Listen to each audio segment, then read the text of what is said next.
England with my host John Huntington, letting out his team of birds. Extremely crappy rollers. As he said, extremely crappy rollers. All the good ones are gone. Like you said, you should have been here last week. Should have been here last week and seen the good birds. That's right, yes. Yeah. Oh, there's a good one right there. That's a good one. I'll try to follow these kitbirds for a while here. I'll just get that bird.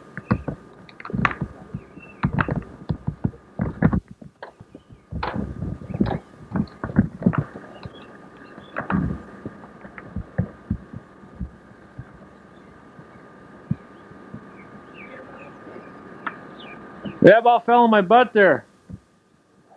I about fell down here.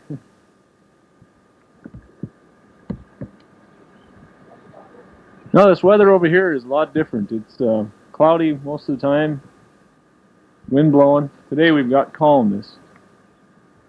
It's a lot more damp than what I'm used to in the western part of the United States.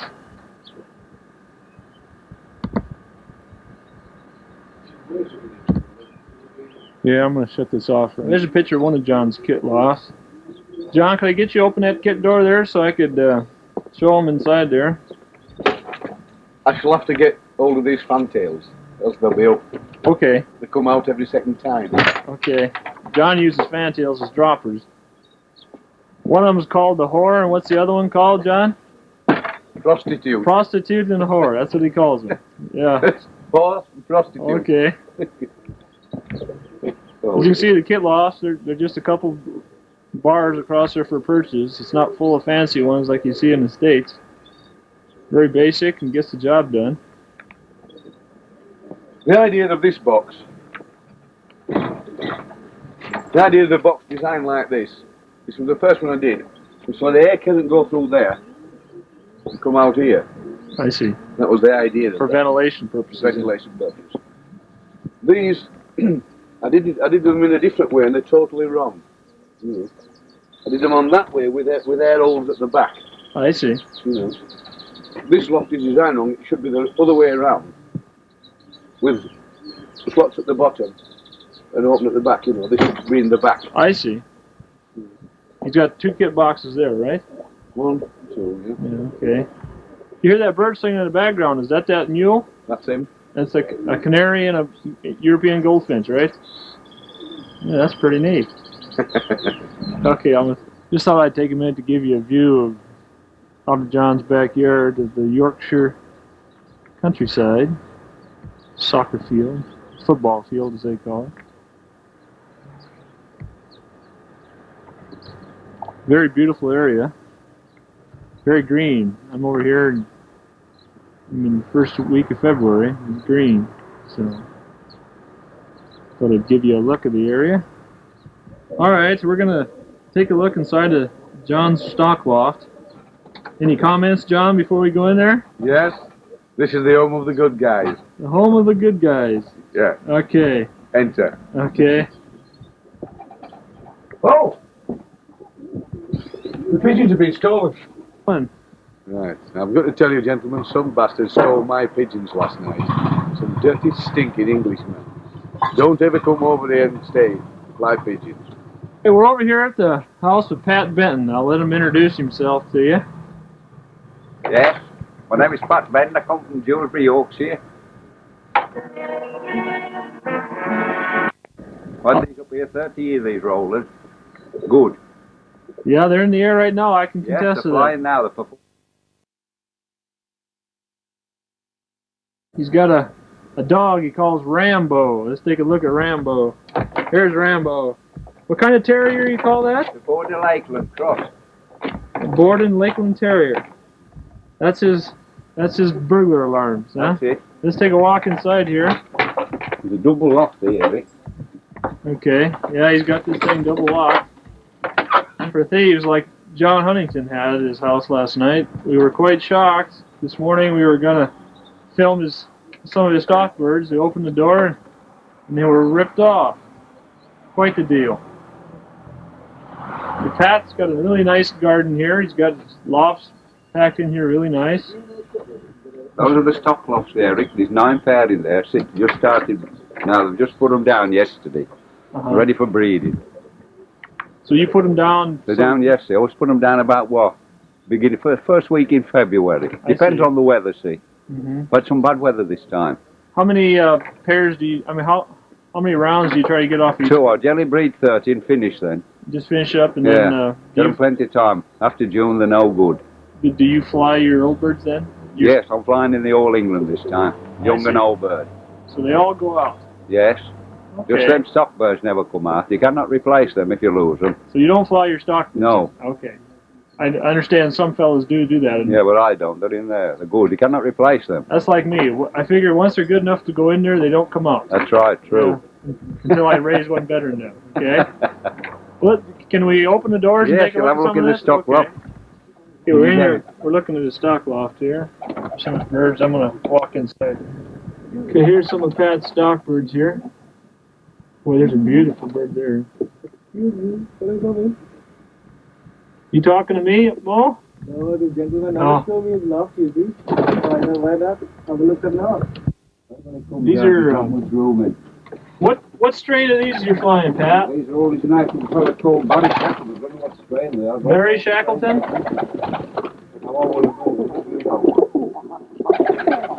Originated from the north of England. Okay, they're... Right old strain, about 100 years old, Rick, there. Okay. How long have you had this strain? 3 years on it. 3 years? Boy, there's sure some nice looking birds. I can attest to that. You find they come in all colors there, Pat? Pretty much? Yes, oh, bro. Yeah. A lot of black mottled and grizzles. Quite, not many reds, a few reds, quite a few blacks. Do you find... Bronze tortoises. Bronze tortoises, yeah. John's got some of that stuff. At least he had some. Bronze is flying with that team now. Yeah. Okay, well, I'm going to shut this off and look at the other. In colour, Rick, they'll be alright. Oh, yeah, this is in color, you bet. Nice red ball up there. Nice, breed some good spinners, that one. Yeah? Go to that black mottled end. Okay.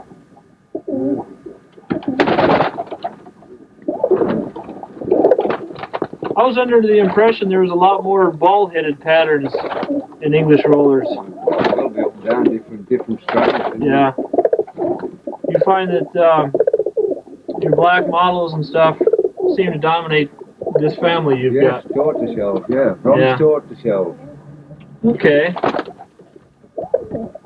I can tell these lofts are not as big as the ones in America. Oh! These birds haven't been out for 11 days, so a little rusty. I can tell so. They did a hell of a job up there.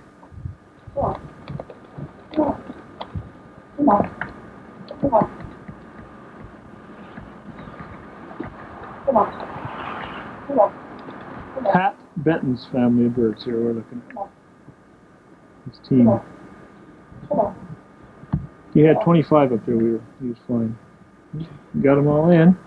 Yeah, okay, now I got them. Quite a few bronzes, look. Yeah.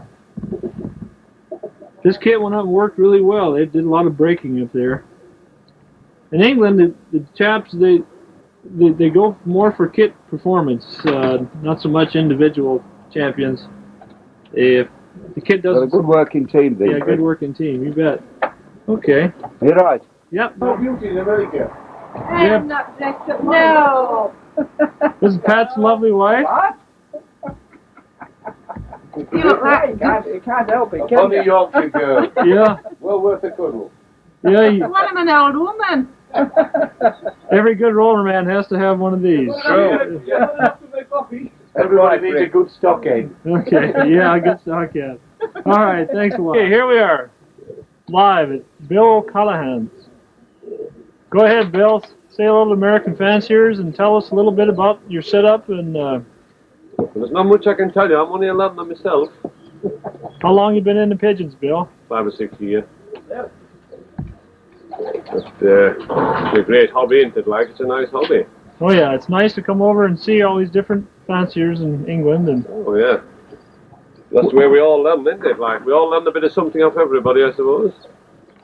What family pigeons are you flying now, Bill? Well, they're Bill Barrett's and John Huntington's. Okay. You find your pigeons are very frequent pigeons, or are they kit pigeons, or? Well, I think Ollie Harris pigeons aren't very frequent. I think that's one of the faults with them. They're good pigeons, but they're not frequent. I find that with the family I have also. They're not frequent. That's correct, yeah. But the Shackleton pigeons, which John flies, are more frequent pigeons. I see. How many kits are you flying now at the present time? Well, a couple of kits and a kit of young birds, right, that's not doing anything. Those are the ones in the air right now, right? Yeah. Yeah, I can contest. They're kind of stiff. Yeah. Let's see. Have you competed in any of the flies here? Flown this year for the first time in the All England. All England fly. Come fourth with all birds. Fourth? Oh, that's respectable. Young birds just got blown away. Yeah. We didn't see him for a day. Bill's got a really nice loft set up here. We'll have to go in and take a look at it. It's a neat little pathway. You walk down in there. He's got his flies. You got what? 4 kit boxes in there? 4, yeah. 4. They kind of a neat setup. I'll show you how he flies them. Let's go in and take a look at his kit setup. Okay, here's one kit box here. And below it is another kit box. Yeah. He's got 4 kit boxes. There's the 4 of them. And I'm looking through the main door that he flies them out of. So he opens up each section that he's flying at the time. Come on in there. And the door just folds down. That's right. And he opens it. And there's a kit we're going to see here after a bit, I think. But we were handling these birds, and by golly, they're some really dandies. They fit in the hand nice. These Englishmen know what a good pigeon is. Obvious. And Irishmen. And Irishmen. Yeah, that's right. Yeah, I get in trouble. Yeah. Okay. Here's some of Bill's stock birds. He's got a family from Ollie Harris, Bill Barrett, and some birds from my host, John Huntington.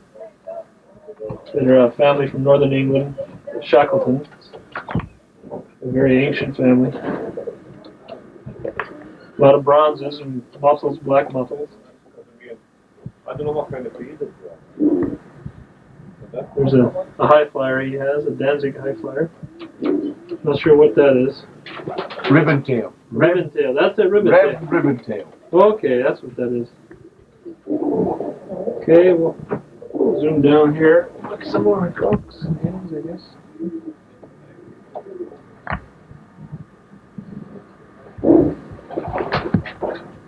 If you look at this pigeon on the end box here.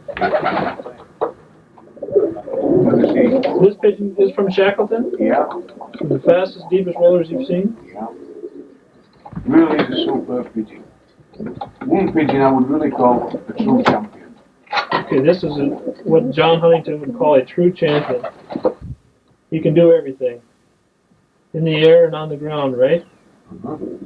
Excellent producing cock. That's a basic black mottled pigeon. That one right there. Yeah. The one that's white with the black feathers. No, that's the reverse. That's a black pigeon with white feather. Okay, this one is. The second one? That's a black mottle. The one in the middle. Yeah. Okay. Now come down and across to the middle box. Yeah. Top middle box. Down, middle box. Okay. That is a black spangle. A white bird with black feather. Oh, okay. Alright. Okay? Those are all my families of Shackleton pigeons, which I let him out. There's a tremendous bronze hen on top of the drinker. Yeah, I like that hen right there. It's really an Yeah, she's a tremendous pigeon in the air. She's out of the same black mottle family. Okay. That's her father, yeah. Yeah, Oh, family. not him, sorry, that's her grandfather. Yeah. Father, is he? Where is he? Can't see him up. Oh, he's on the nest, that's her father. This tortoise shell on this box down on the left-hand side. Oh, okay, yeah. You see him on the Yep. inbox? No, that's a very free-floating cock, that. That one is, yeah. You can put him to nearly any end, which any rollers now. Oh, okay. Should have never sold him. Yeah. Lucky Irishman. He's got all the luck of all the Irish. He Yeah. got the pigeon off me. The red cock there is Bill Barrett's pigeon, I guess. Pure Bill Barrett. Yeah. There's a picture of him. Alright, well there's Bill O'Connell's? O'Callahan, excuse me. Pigeon. That black mottle there is a pure Holly Irish cock. This one Side right of the drinker. by the drinker. That's a pure Early Harris. Pure Holly Irish cock. Okay. Alrighty, I'm gonna shut this off for now. This is the home of Mohammed Zia of Huddersfield, Yorkshire, England. One of the most knowledgeable fanciers, Asian fanciers in the country. Alrighty. Mohammed's got a really nice setup here. A big fancy garden. His backyard is similar to what you would find in America. Most of these English fanciers don't have much for backyards. Here's Mo's loft. We're going to get a better view of his loft here for you. Is that one of your stock birds, Mo? Yeah.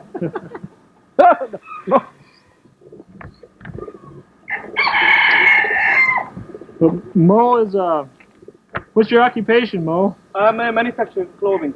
Clothing manufacturer, I see. And you've been in pigeons how long? No, about 3 years. 3 years. 3 years.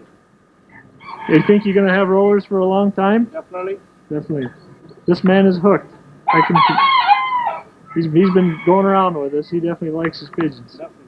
Yeah. Well, let's get another look at Mo's loft here.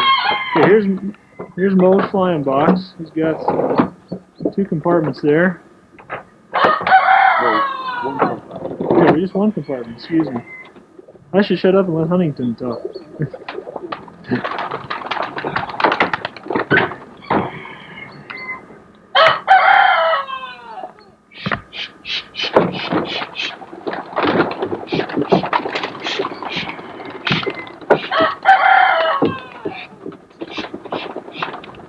Supposed to see some fantastic birds here.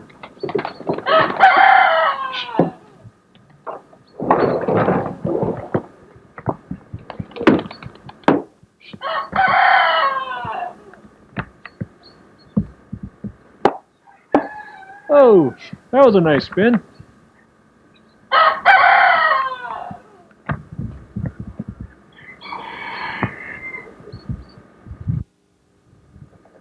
I'm going to shut this camera. Right. Syrian coop tumblers.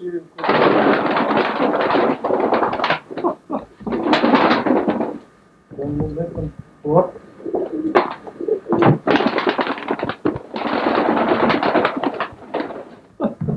Pretty neat. Enough of that. Look at these are just One I brought from Pakistan. Pakistan. Yeah. Okay, these boxes in here you got. These are actually for flying kits, but I don't use them, see. John's idea this is. Yeah. John's idea. How are you were gonna Fly through the door. okay.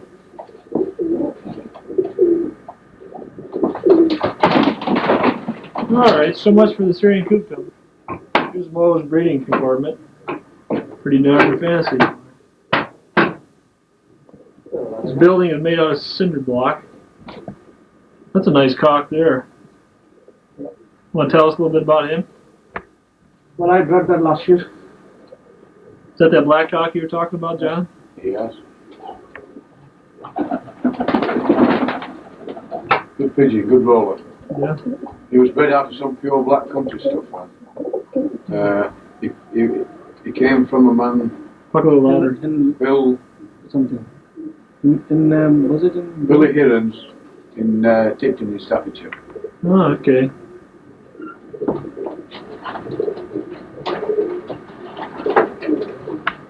It's a cock there. Come from John.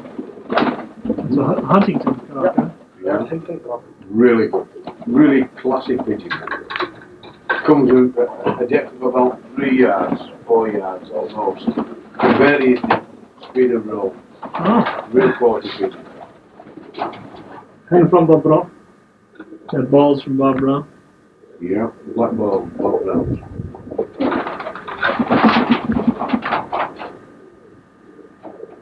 black bolts from Bob Brown. Alright. Pretty nice setup. Some more down there. Okay, let's go look at some more fish. These birds here are belong to Bill McRae. Mo is holding them for him while he is in the middle of moving. You guys have heard of Bill McRae. This is it. Don't want to talk too much. Yeah.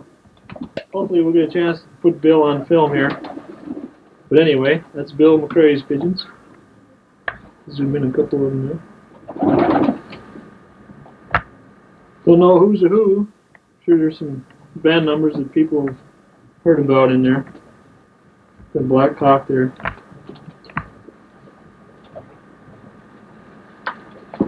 Okay, we're still here in Mo's backyard. I wanted to show you a landing tower that the English fanciers use. Landing tower is to prevent birds from rolling down when they come in to land. They have to keep their head down, looking at their feet to land on the top of the pole. And the pole's high enough that if they do instigate a roll, they'll be able to pull out of it. That's the whole purpose behind it. Lots of us in the States have problems with birds landing in trees and stuff. And that's the same principle, to eliminate them from landing on the roof and bouncing coming in. There's some of Mo's 87 kid already out there. What do you say, John? Hello? Anything good up there worth watching? One or two reasonable birds, but nothing top class. Just street pigeons, huh? Yeah, barn pigeons. Barn pigeons, oh, I see. This is what we do with them. You give a bit of pull on the neck, eh? Yeah, yeah. It's off Mo's kid. Maybe I just fall him a little bit. He calls him, going to call him down. He's got about 5 in there that are really exceptional spinners. They give you that nice fluid motion.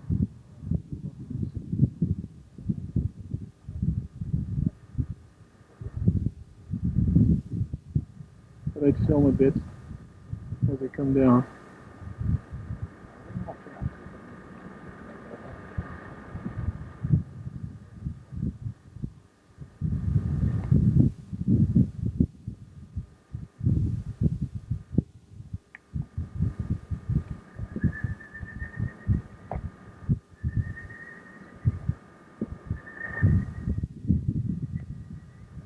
They all use fantails over here for droppers.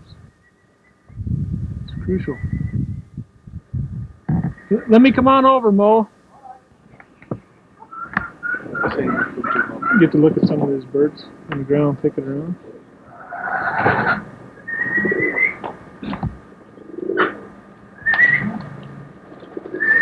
There's the bat right there. Is that what you call a bat? He has no tail. The bat.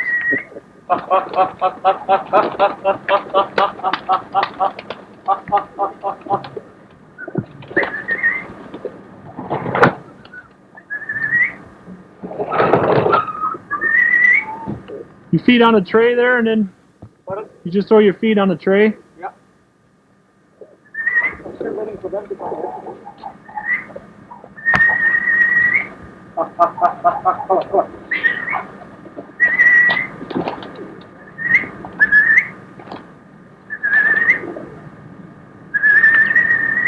That's the trouble I had with my chickens. They kept wanting to go in the door when I'm feeding the kit. Yeah.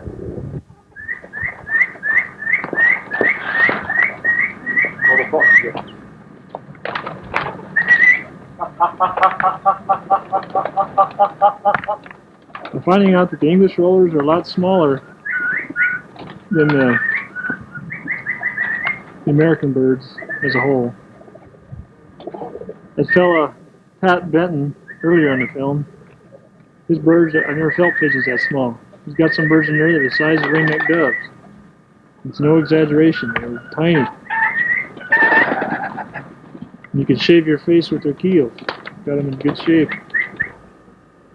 Hello, you guys. I'd like to introduce you to George Mason from Derby. This is one of the best roller flyers in England.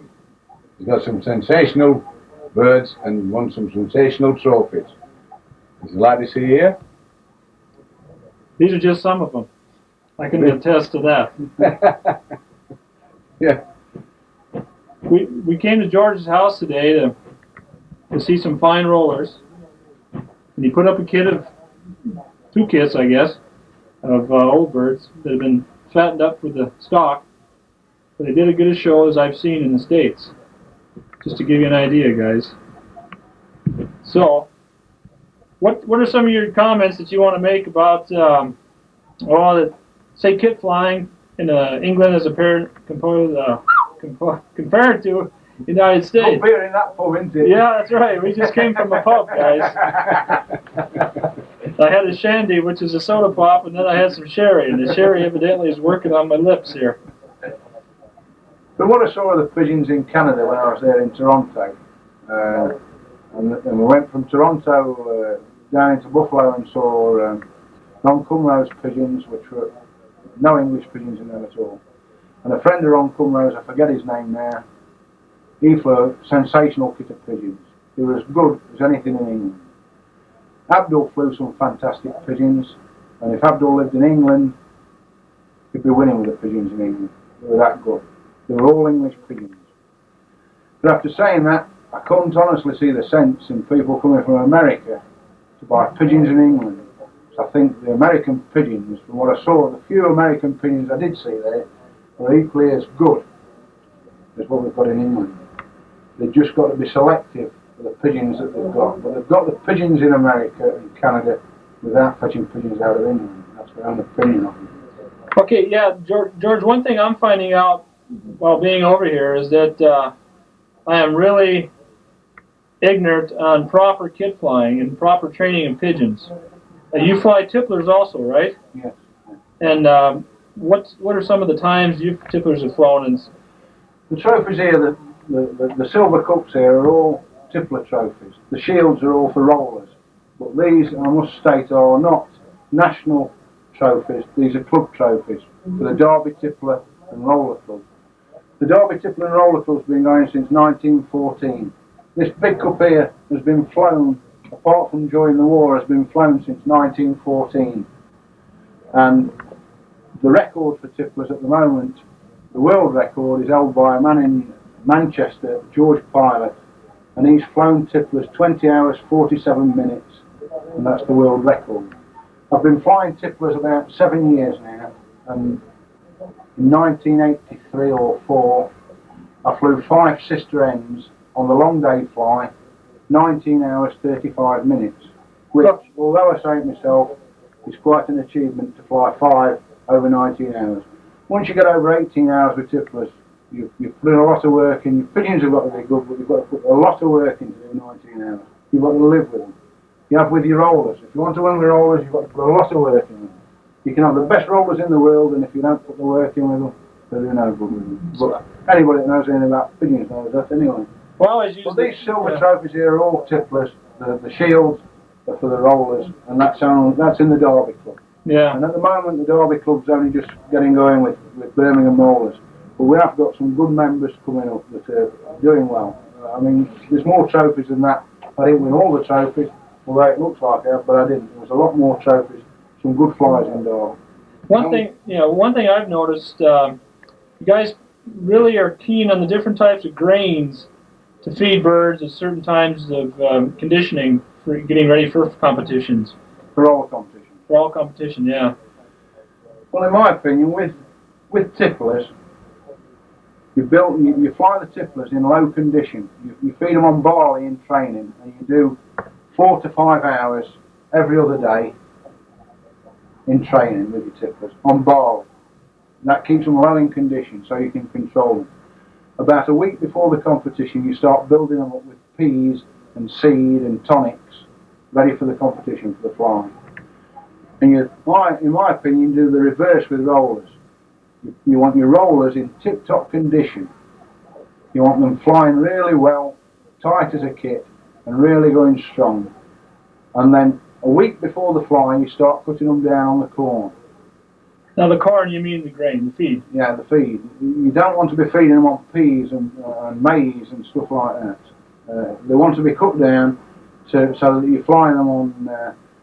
In the winter time, my flying kit would be on 3 parts wheat, 1 part kibble maize, and 1 part red dairy. Okay, red dairy is what we call Milo in the States, right? Milo. And you'd cut them down onto that, and you'd build them up in condition so they were flying really well, and get them kitting well. You're not bothered about the performance. To fetch the performance out of them, you've got to drop them down onto, you've got to knock the peas off altogether, and ideally put them onto red dairy, just red dairy. And feed them on the red dairy for perhaps a fortnight or a week before the fly. Get them down in condition. And what I do about, if I'm flying on the Sunday in competition, on the Friday, I would salt them heavy. They've already been... Salt them with what? Epsom salt? Epsom salts or Glauber salts. And I would put a teaspoonful of Epsom salts or Glauber salts in a pint of water. What's the purpose of that? Well, it clears them out.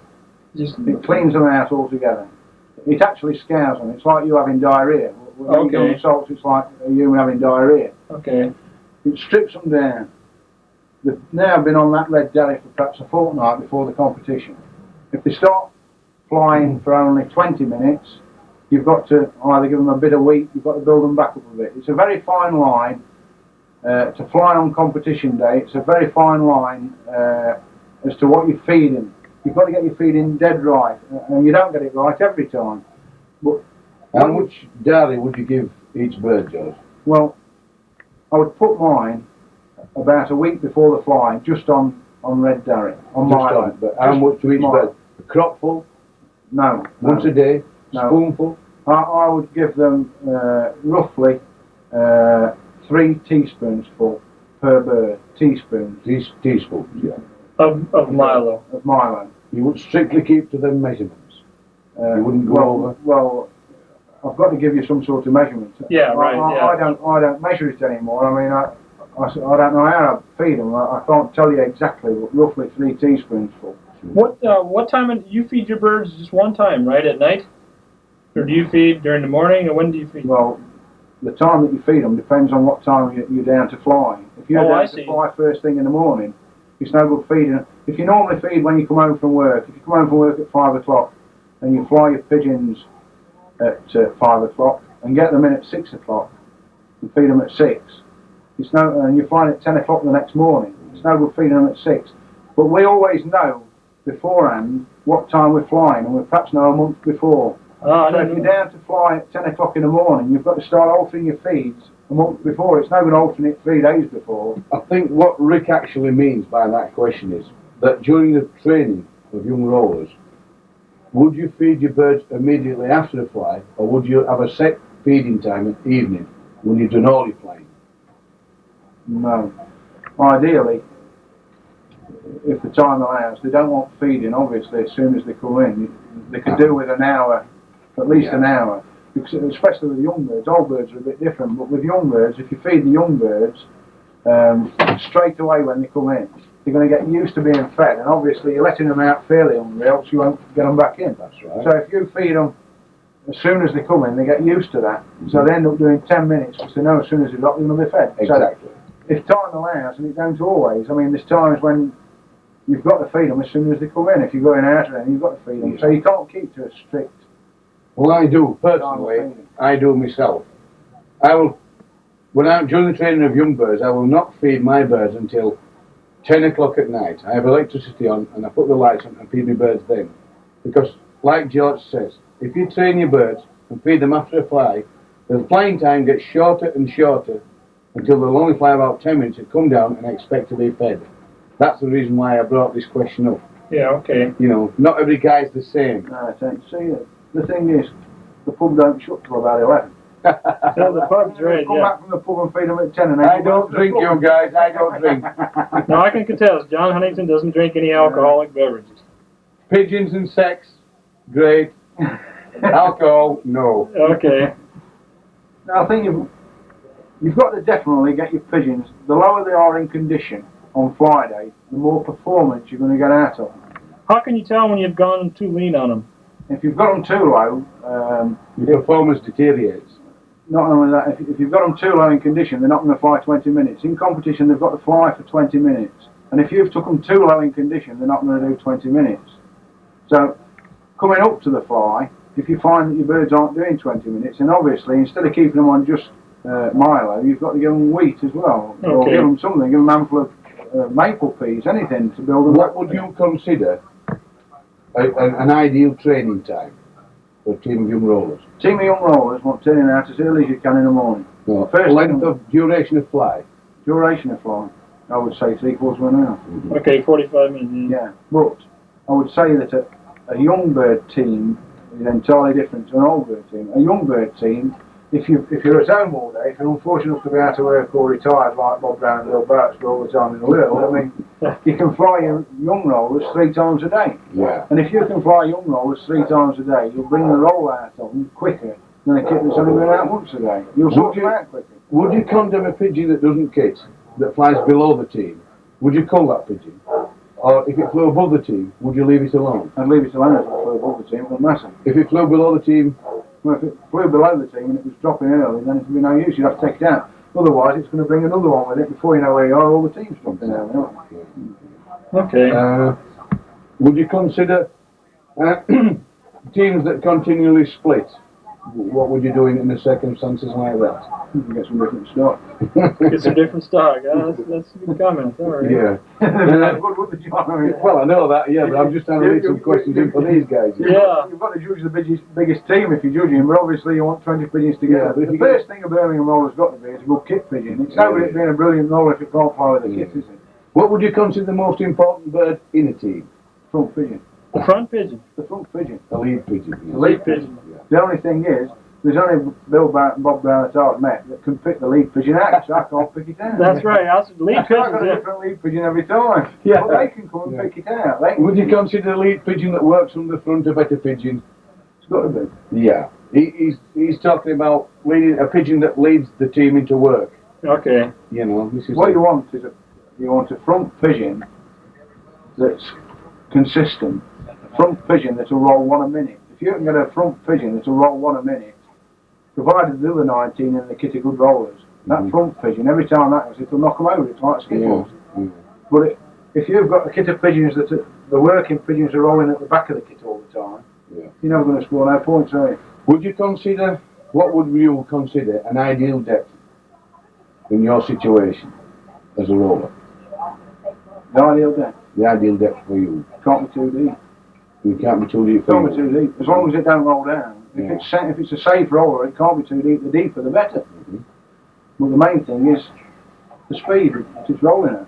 It's the speed that you want first. Okay, that's a point. Yeah, you You want the said speed. velocity, then depth, and then frequency Yeah. as importance. Hang on. Would you What's all consider, your bloody hair, pal? Nothing, George. I want the helmet for my last week when we You're too hot. Helmet. Well, I'll shut off here. Hit it. George, just to get back onto this feed question, what can you lead back onto how much Milo you would give the birds during a competition, leading up to a competition? When I drop them onto my lane, I've said before, but I think we missed some of it out. You've got to build these pigeons up into peak fitness, and then to get the best roll out of them, to get the work rate out of them in 20 minutes, they've got to be low in condition, and they've got to be as low as possible, and still fly 20 minutes. That's what it boils down to. They must do the time, 20 minutes. There's a fine line in getting them that low. If you get them too low, they won't do the time, and if they're too well fed and they fly for an hour, a kit of rollers that fly for an hour are not going to do the amount of work that a kit that's fed to do half an hour. A kit that's fed to do half an hour, you'll get more work rate out of it, but the roll might not be as good. A fit pigeon will roll better, will roll tighter than a pigeon that's half-starved to get the work rate. But not a fat pigeon. No, not a fat pigeon. A pigeon that's hungry, that's that's brought down in condition to just do 20 minutes. Its work rate will be more than a pigeon that's well fed. But a pigeon that's well fed, that's capable of doing a good roll, will do you a good roll when it's well fed, but it'll only do it perhaps 3 times in 20 minutes. But if you knock that same pigeon down in condition, so it's only capable, it's hungry and it's low in body condition, to only do 20 minutes, half an hour, if you can gauge it, that's why I say it's a fine line, then you'll get the work rate will be more. They'll roll once a minute instead of 3 times in 20 minutes. And to win competitions, they've got to be hungry enough, they've got to be in the right condition to do a roll a minute. Simple as that. Would you consider boosting individual birds with different seeds 24 hours before the flying? Well, ideally, after flying these tipplers for 7 years, which I feed in separate boxes, each one's fed individually, each one I handle individually coming up to a competition, and where one might have 18 maple peas, the next one might have 24 maple peas, depending, because when you're flying tipplers, all 3 have got to be in as good a condition, because your kit's only as good as your weakest pigeon. Would you boost your rollers with maple peas, or would you use rapeseed? No, if I thought I'd taken the rollers too low in condition on Red Derry, on Milo, and I'd turn them out after a fortnight. If I turned them out and they'd been on Red Derry all the time, on Milo all the time, and they only did 10 minutes and dropped, or they didn't get no height on them, then that night I'd give them perhaps 2 or 3 hours. But the other thing that I do when I've got the pigeons down onto just Milo, perhaps 3 times a week. I fly my old birds 3 times a week. I'm on about old birds, not young birds now. Old birds. I'm only interested in old birds flying anyway. But the old birds, if I fly them 3 times a week, which I do, if an old bird, I never fly them every day because I fly the roll out of them. They only want flying 3 times a week at the most, in my opinion. Now, the night that I fly them, I would give them the red derry, and I would also give them, after feeding them the red derry. And the red derry, I measure mine out in a baked bean tin. A baked bean tin's about that big. I don't know how much it is. It's like two cups full, something like that, for 20. But the day that I fly them, after they've ate the red derry, I would give them 2 handsful of millet and canary seed mix. 2 handsful of that after they finish the feed. Yeah. But I only give them that on the day that I fly them. The day that they're not flown, they don't need that, because they've done their work anyway. I would just give them the red derry. Would you keep them on grit? Would you put a pinch of grit in with the food, or do you leave the grit in front of them all the time? I don't use grit at all. You don't use grit at all? The reason I don't use grit, I use washed sand from the gravel pits for a floor dressing. Yeah. And they get what they want out of that. Well, I presume they do, because they're not. I think all pigeons need grit, or the books tell me they need grit to grind the corn up in the gizzard. Yeah. But I would imagine that mine get what grit they need out of the washed sand. Yeah. You know, when you're looking for the good points in a roller, to choose a roller for stock, what would be your first point you would look for? I'm looking for a champion. The only trouble is you don't get many champions. What do you call a champion? A champion? Well, a champion would be one that would roll once a minute, as deep as possible, and just be a blur. Well, then pigeons are few and far between. What would you consider the most important point? The start of the roll, or the finish of the roll? For a champion? Or the execution of the roll itself? It's got to start, well, to start, it's only got to tumble over, hasn't it, to start, when it starts its roll, but it's got to be, obviously, anybody that knows anything about rollers knows it's got to be fast. If you've seen a fast roller, you only need to see one good fast roller. And if you've seen one, you know what you want then. But it must stop. It's no good having one that roll, it must stop dead and go straight back to the kit. It's no good it starting its roll and being as straight as a die, and like grease lightning, and then finishing the opposite way to the kit and going out the kit. I mean, I'm not saying I won't breed off that pigeon. Ideally, I'd want one that. What I'm talking about is a champion. Right. Finish out the way the team is going. I ain't got a champion in my shed at the moment. I've got one champion, but that's loaned out. But a champion, a few and far between. Yeah. A good roller, if provided it roll, it's the speed that you want. All you have to is speed. You want speed with depth if you can get it. But I would sooner breed off a roller that's short and fast than a long one. It's like a piece of rag dropping. Would you use a non-roller if it was bred right in your gene pool? Yeah. That's where a lot of people are wrong. They're using, if you've got a pair of pigeons and you breed 8 youngsters out of them, and out of them 8 youngsters, 2 of them kill themselves, that leaves you 6. Now them 6, 4 of them don't roll at all, or let's say 4 of them roll mediocre. They're not bad rollers, but they're not brilliant. That's 6 of them gone into it. 2's rolled down, 4 only roll mediocre, that leaves 2. Now out of them 2, if one of them's an exceptionally good roller as near to a champion as you get. And the other one doesn't roll at all. Two's killed themselves, 4 are no use in rolling. The one that doesn't do anything can be, provided you know how it's bred. I mean, you've got the parents, you know the history of the pigeon. I wouldn't be afraid to breed off. In fact, I do breed off pigeons that don't roll at all. Would you rather breed off of that one or the one that's close to a champion in here? The one that's close to a champion. Okay. It's like racing pigeons. You can, they spend thousands of pounds on racing pigeons. You can have a couple that's won numerous national flies and an hen that's won numerous national flies. Pair them together and breed rubbish. But you've got a better chance of breeding a champion out of 2 champions than you have out of 2 off the church, haven't you? Would you consider that 8 youngsters would be enough to evaluate a pair? Yes, I would. Yeah. I would think out of 8 youngsters, if nothing shows out of 8. I mean, What would be the next point? I'm breaking up, I'm sorry, George, but what would be the next point you would consider in choosing a bird for stock? Would you go for type? Would you go for colour? well, definitely, I definitely won't go for colour. If I was choosing a bird for stock, if you're choosing a bird for stock, you're looking for your best pigeon. Yeah. And You would consider colour the last important point of all? Yeah, I don't know why, but I wouldn't really pair 2 whites together or 2 darks together. Don't ask me why I wouldn't do it, I can't tell you that. But I would sooner pair a light one to a dark. To a dark, yeah. I can't tell you why I do that, but that's what I do. Whether I'm doing it right or wrong, I don't know. That's what I do. I won't pair. Well, I think honestly, George, the birds I've seen at this place and in the air, you must be hitting it right. Well, there's odd pigeons now coming, right? But about 5 years ago, I had 17 stolen, and out of them 17, there were 7 of the best stock cocks. So it takes you a year or 2 to get back in it again. But I've got the pigeons now. I think I've got as good a pigeons as they are in England. It's a matter of getting them right on the day. Yeah. Now, if the weather can, if you have the competitions that we have in England, if you have take the All England fly, you get 1 chance a year at that fly. Yes. If the weather conditions are bad, you can be at the bottom of the sheet. You can have the best team of pigeons in England, but if the weather conditions are against you, you've had it. But that's the same for everybody. What do you consider in feather, in wing quality, in a pigeon? Well, do you like a good broad flight with good secondaries, or do you like narrow flights to the tips? No. I like a pigeon to have good cover feather. Cover feather's important to me. Secondaries are important. Plenty of width, you mean, by cover? Yeah. On each feather? On the back. You want good broad cover feathers. Yeah. The secondaries want to be nice and broad, and they want to go well over the back. They want to have plenty over the back, plenty of cover feather over the back. Did you consider the length of the secondaries?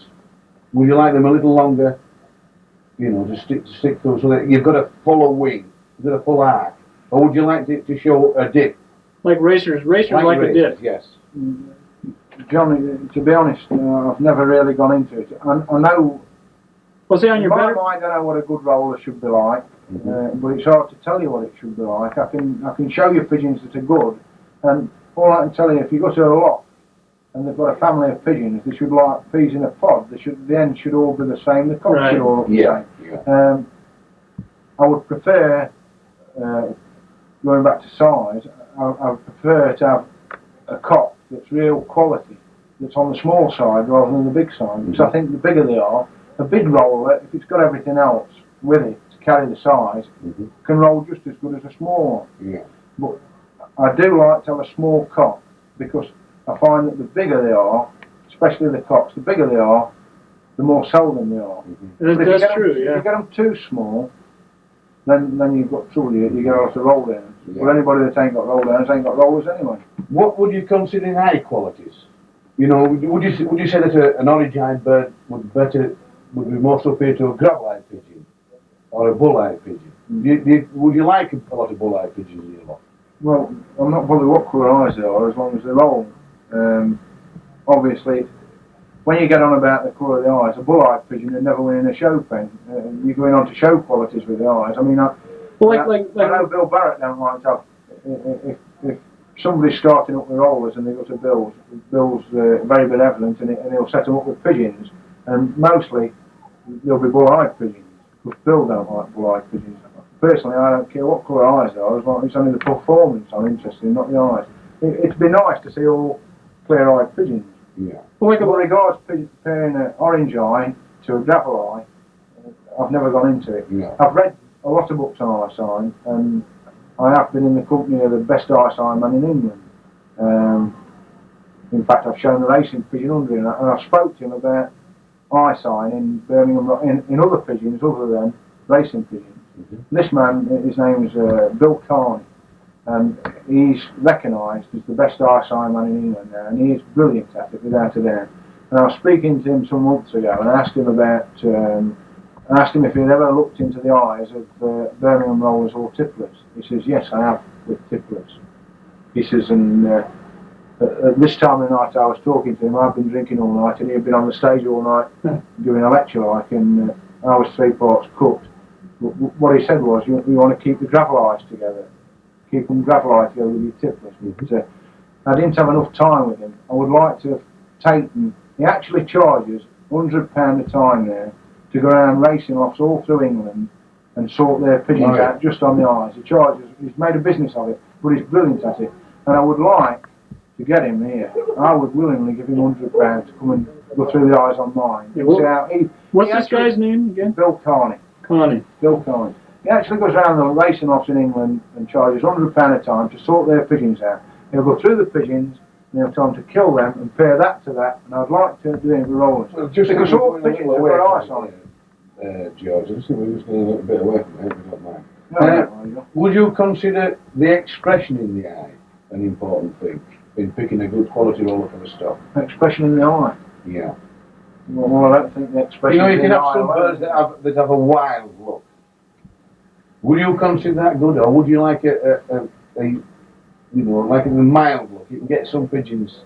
Well, when you're on about expression of the eye, when Penson talks in his book about expression, I think expression on a Birmingham roller, I think I can pick expression out. I think I know now what he's talking about, but it's took me a long time, and I couldn't honestly tell you in words, but I couldn't explain expression to you. Yeah, that's tough. I know pigeons that have got the expression as I interpret it, but I would imagine that everybody interprets expression in a different way. It's not something I could tell you. I couldn't tell you in words what expression is. Okay, well let's let me try to wrap it up here, and we'll go out in the garden there and take a look at your lot. Oh, that's it.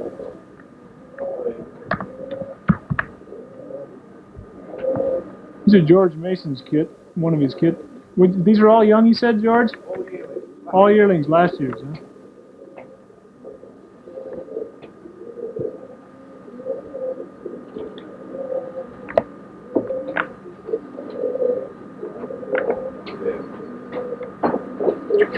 Oh, I got some good footage there. Oh, there's a good bird cranking there. Look good through the viewfinder anyway. Yep. He was really smoking. He was smoking, wasn't he? Oh, looking good. Wow. He can smoke that pigeon, Jeff. Yeah, is that Mealy? Yeah. He's a good pigeon. Would you accept £350 for that bird? It was raining when we flew the old birds, wasn't Yeah, I know. It was raining earlier, folks, and his camera, I didn't want to ruin it with a little bit of rain. Oh, that light's going to bang.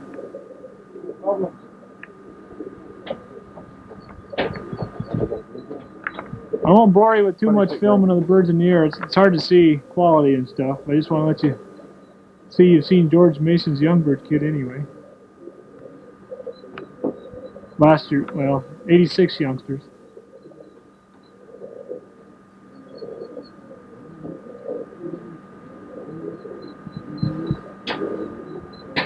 Oh, That's in the bottom now, is it? That pigeon? Yeah.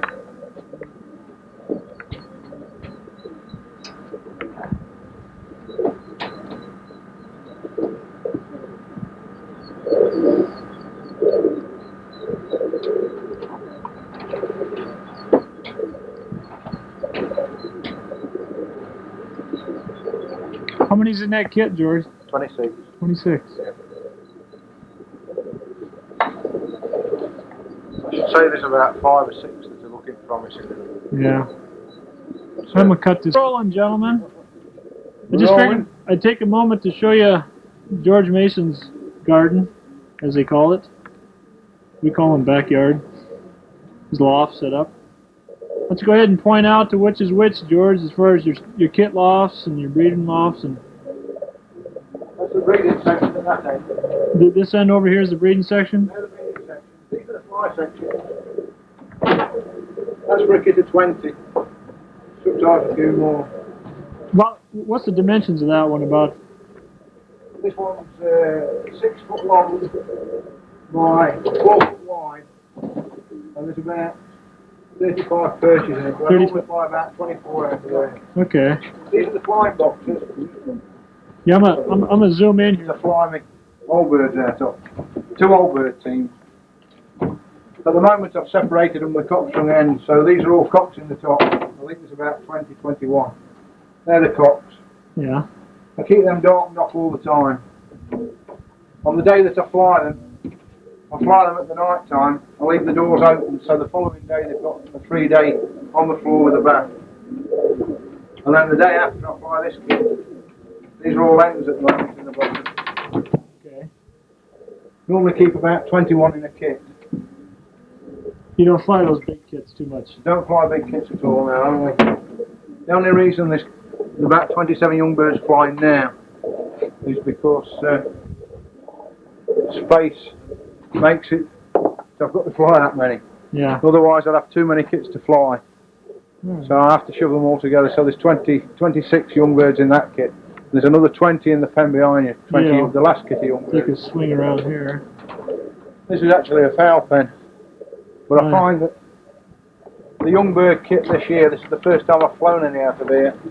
And this young bird kit seems to fly a lot better out of this pen. I don't know why, but they do. Huh. They fly well out of this pen. This kit. Please, I shall keep that kit together right through the year out. I don't Okay. like to breed off any yearlings at all. I don't breed off until they're at least 2-year-old, full 2-year-old. George, what do you want, a tenner for each? A tanner or a tenner? Tenner. Tenner. Do you sell, These, George? Do these you sell them? So it's these. Not one of them though, no, because I shan't know until about June, July which ones I want to keep out. Yeah, you might say his best one. You don't know that. White. Bottom white? Yeah. No, I wouldn't swap it for your Mercedes. Oh man, I wouldn't, honest. Why? I fucking wouldn't. I need them myself. Yeah. You've got plenty there. Good Birmingham rollers are like rocking horse shit, mate. Yep. There ain't many of them about. Yeah. Tenner each. Not even in England, right? That's right. And whatever you It's not keep even coming over fitting from to America to buy them, you've got just as good a pigeons in America. I don't know what you've got. They haven't. They haven't. It's a lie. It's a lie. They've got as good a pigeons It's a there. lie. We've got better birds. Go have a look at John's all Charles. with fish. I'll tell you all about this when I get back, guys. We've got poop power. Ask Rick. Yeah, right. Yeah, I've got Huntington's formula for making your rollers turn on here. Alrighty, well, it's... And if you can't watch your kit of pigeons when you're flying them, don't bother flying them. Yeah. You notice you don't see any traps, fellas. These guys don't use bobs for their rollers. Straight out the door. Straight out the door and straight in. That's the way to do it.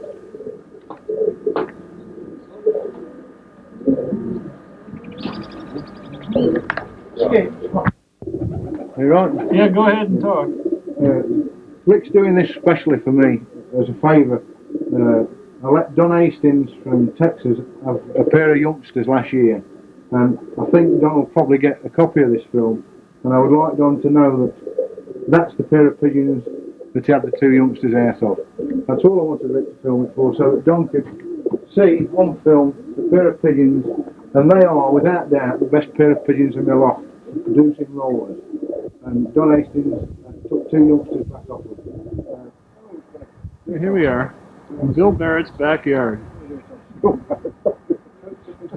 This is the place. Watch your language, gents. You're on the air. You'll get some bleeps on that. Yeah. It's sound as well. Oh yeah. This is a video we're making for the National Birmingham Roller Club. If you want, got me. Get this hat, guys. Yeah, I'll zoom in to that. And what about Abdul's coat? Come on, George. There's another thing we want a cabbage to go with the ear flaps to go with the coat. Oh, is that right? See what you can do. Right. Anyway, there's your stock.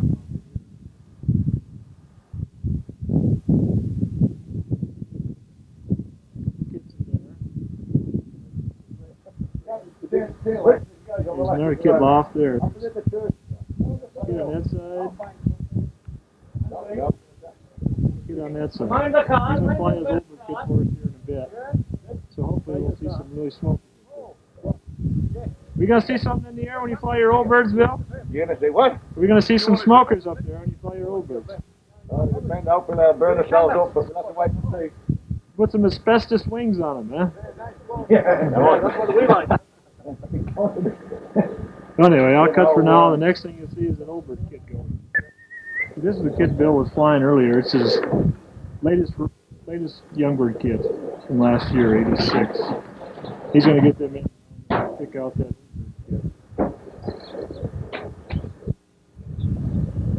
Come on. Come on. The English roller calls. Come on. Come on. This is a good one, George. The spangle in it. Yeah, that's the one. This is a tortoise shell. That's the tortoise shell. The spangle. Yeah, the hand I've got is like that. Spangle. You're white enough, isn't it? Brilliant. Honest. No traps over here, guys. They fly through the open door. It's the way they do it in England. It's the way these pigeons were developed. Proper training. That's the key.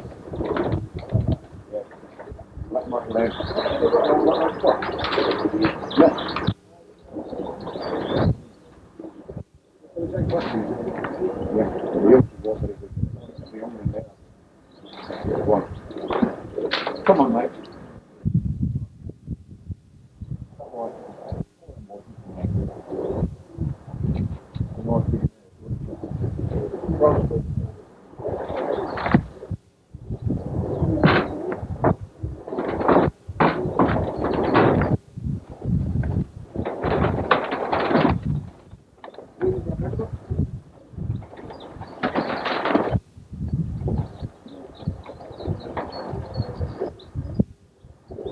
Looking at the birds.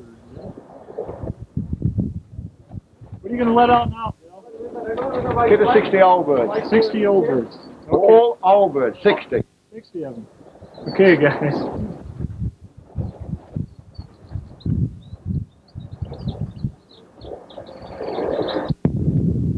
Here's the 60 old birds.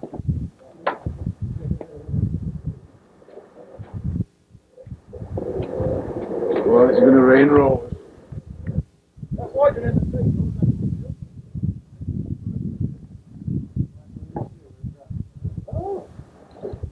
It's a wood pigeon.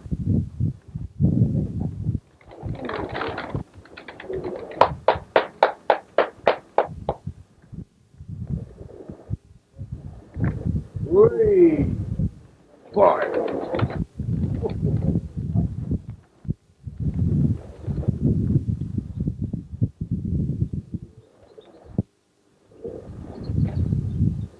Raining rollers in Bromsgrove.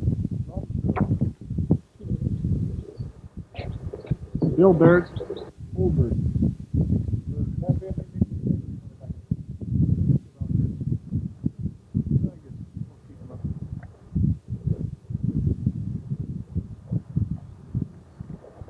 One bunch of them, another bunch up.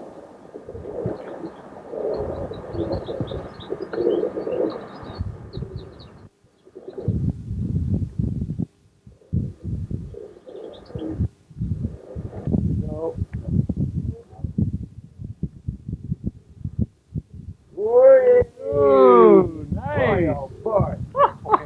Did you Oh yeah, I got that. I think you got off a turn there. How much for the lot, Bill? How much for the lot? Yeah. You want for the lot? I don't know how. I'm gonna buy all of them. It's a rainstorm of rollers. There you go. Another money here. That's what you call a rainstorm. I got a good one of that.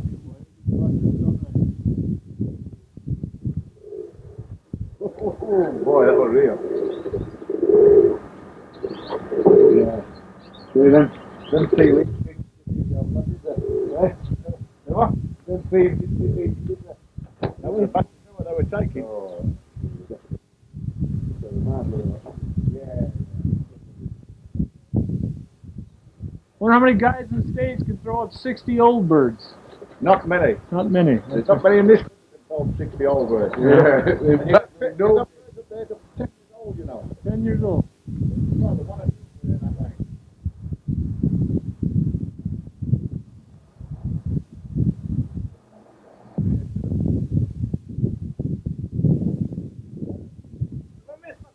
Oh, there's just another pearl.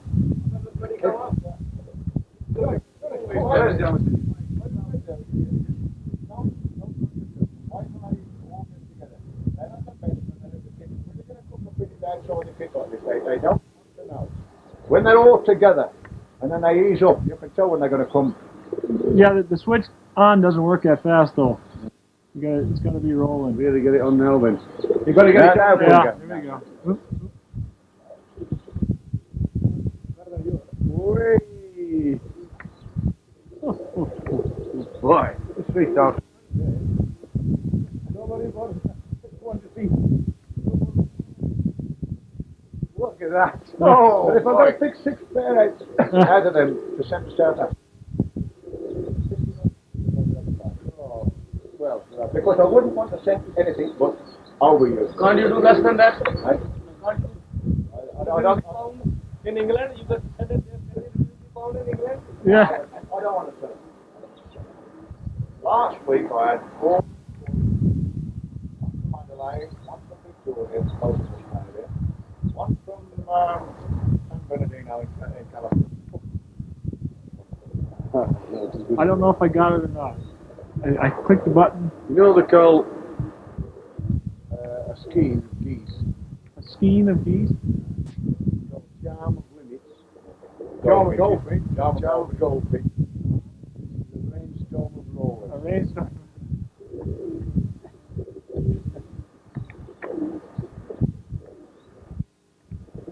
I'm just going to film a little bit more, and I'm going to sit back and watch it myself. I'd sooner see 20 of them, right? But I do like to see 20. I come left you. Right. Come up.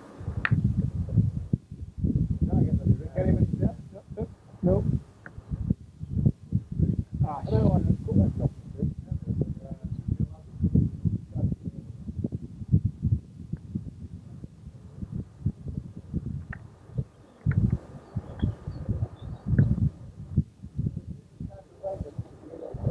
oh, no kidding.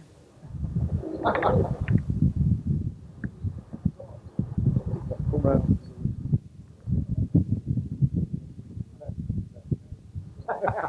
Amazing. Whoa! Still in a dim. Oh, geez, I'll be on that day. It is. Dark sky. This is a rare sight. Look at my mother-in-law. Yeah. A rare sight. Your mother-in-law's bloomers, huh? There we go. Whoa! What? I know. I'm going to shut this off and watch pigeons. Okay, here's Bill Barrett's 1986 youngsters earlier before these the fabulous kit you just saw. Just give you an idea of type. His kit arrangements, his box and stuff. Repurchase and box. He's got that pigeon in there just for color. That's not his family. That element.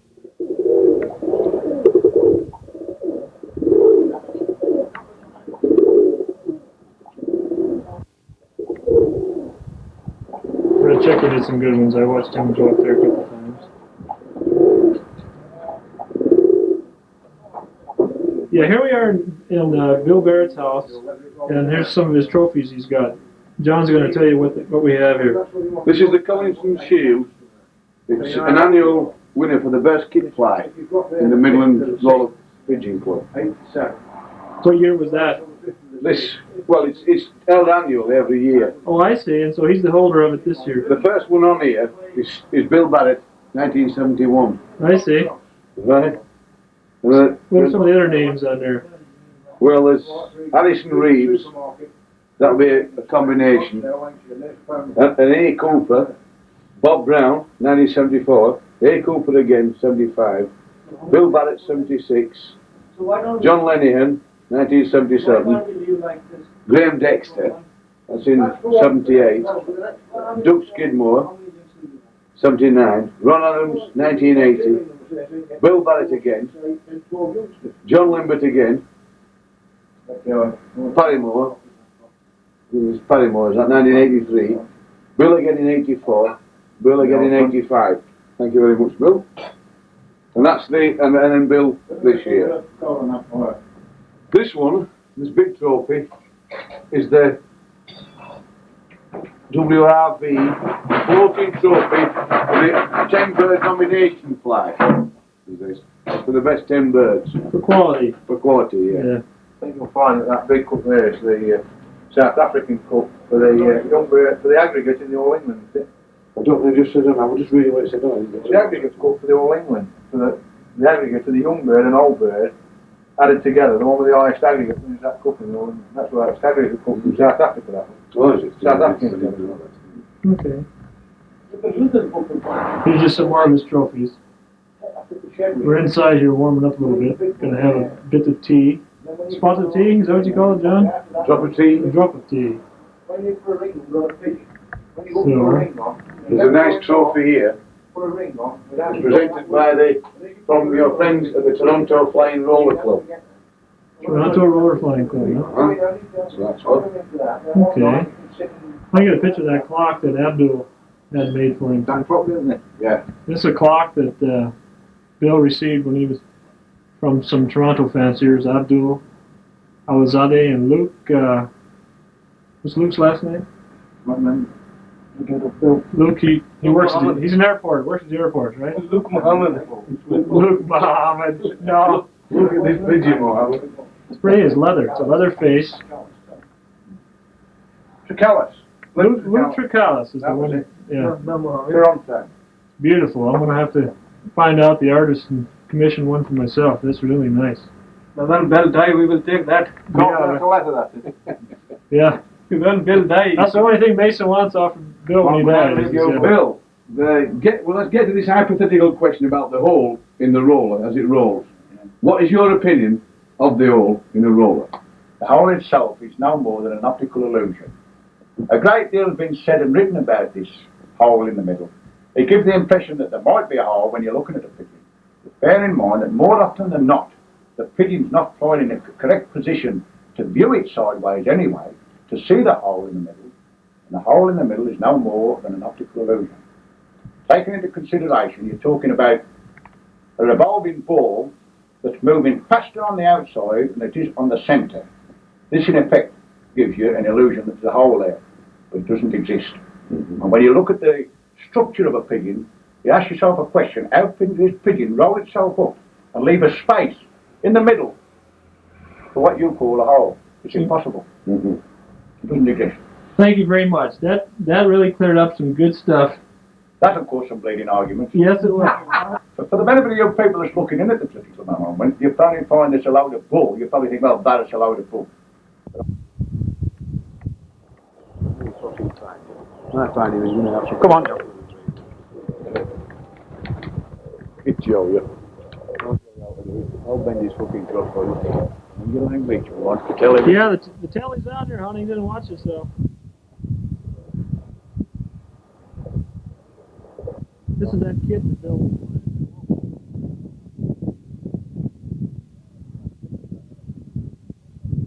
Old Mo's always in a hurry. He got what he wanted, a pigeon. Now he wants to go. We're going to call him Slow Mo.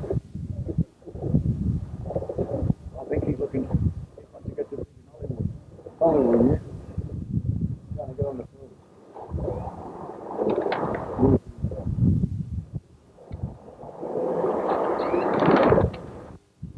Now, Bill, these are your stock birds, right? Some of these? These stock first boys. These are the cream. These are the cream. Get the grouse book. The grouse, like in the mine, all these pigeons are flown. I don't Yeah. think no pigeon unless it's an exceptionally an old bird or. Yeah, so they got muff rollers. The pigeon there just dropped. I think it's about 9-year-old. You don't have to pen over. This is the cock that's always made it to that Richard. Well, it's a mate.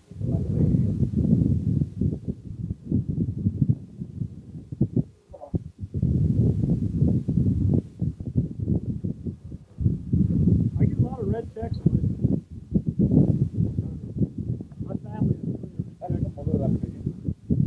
Yeah, the mother. What? Oh.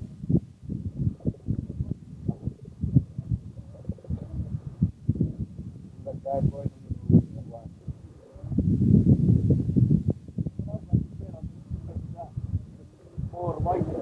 These are the cream of the crop, guys. This is what I'm getting on film.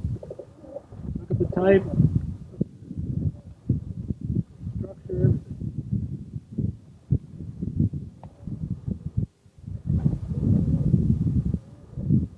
These are the pigeons that like to take home to mother. Yeah. Little man. There's the man that bred them right there. Got to get corny here a little bit.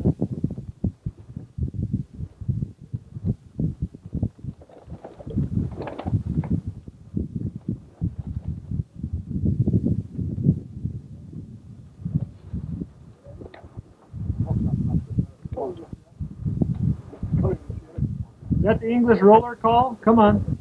What's what? You call them in English, you call them, come on, come on.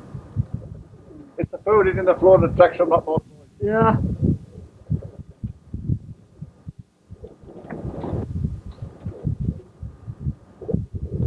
Yeah, I guess they're all in there, guys.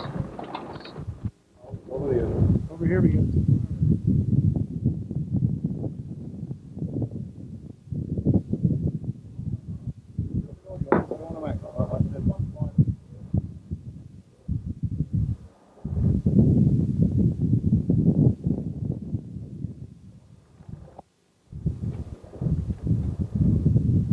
I'm gonna shut this off for now.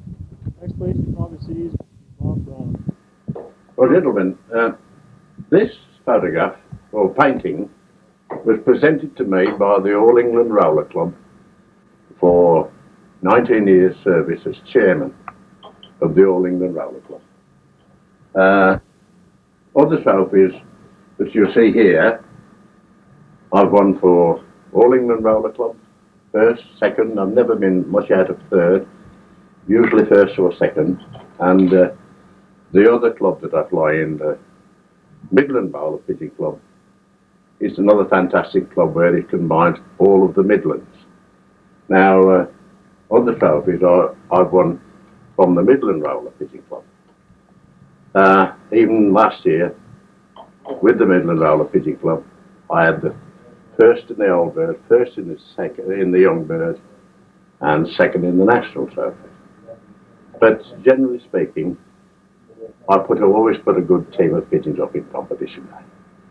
This is probably due to my experience and long being in the hobby. But I say to all young fanciers, it's not easy. It's very frustrating. And you only get the best by breeding the best and breeding up the best. We all breed a percentage of rubbish, but I myself told most of my pigeons are not up to standard. And I look forward to this season more than I did even last season. I shall be able to devote a hell of a lot of time with my birds, which I wasn't able to do last year. All right, well, thanks a lot, Bob. Okay. Now, John, this candelabra represents 9 trophies, which I won when I did the Grand Slam in 1983 in the All England competition. Mm-hmm. I finished first, second, and third in the old birds, first, second, and third in the young birds, the national young bird, national old bird, the Supreme Roller of the year, the white hen. So all told, as I say, I won the aggregate cup, first, second, and third. So it was a complete Complete Grand Slam? Grand Slam. Grand Slam. Never been done. I doubt whether it'll ever be done again. The weather on my side, I've got the pigeons. I've got the time of the day. It makes all the difference. Is there any other trophies you could show us, Bob? What year was that, Bob, that you had that Grand Slam? Do you remember what year it was? 83. 83. 1983. Okay. Can I hold up here? Yeah. Right. That's the Grand Slam trophy, gentlemen. Can you explain any more trophies? These trophies over here, Bob. Could you give us some idea what these are? What about this one, for instance, here? Pick it up there, John. Yeah. It'll tell you that'll be the Midland Roller Pigeon Club. You can tell that by the emblem on the top. Yeah. This is 1973, gents. Yeah. This guy, a nomination fly 1973 winner, Mr. Bob Brown. Yeah. When you come to think that I have played in the All England roller competition since 1966, 1966. and I've won the Young Bird Trophy 9 times, and I think I won the Penson Memorial Trophy 8 times. See? And some shield. Yeah. But those are just trophies from various the two clubs that I'm a member of. Yeah. This is the best kick fly in 1974. That's the old bird and young bird mixed, you say. Yeah. Yeah. Good. Looks like you've done a good job, Bob. Yeah. Well, I've enjoyed my pigeons. Yeah. Here's a good trophy, gentlemen. A nice little fancy trophy. Yeah, I think Bob? that's one I won in the Midland Roller Pigeon Club last year. Last year. Yeah. Good, yeah. It's a nice little trophy, that, isn't it? Yeah. And when did you first win your first trophy, Bob? 1966. 1966. First year you flew. And I had all my pigeons stolen the same year. Oh, Yeah.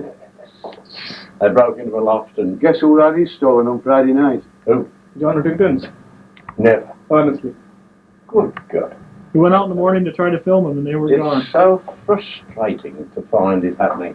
But as I say, I've got burglar alarms on my loft now, and my lofts are brick built.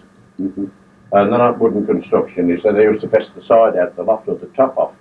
But now you say I built brick built lofts, and I had burglar alarms on all the doors. And the last venture that someone had, it was when my boy was 13. I was down at the choir at church, and the alarm went off.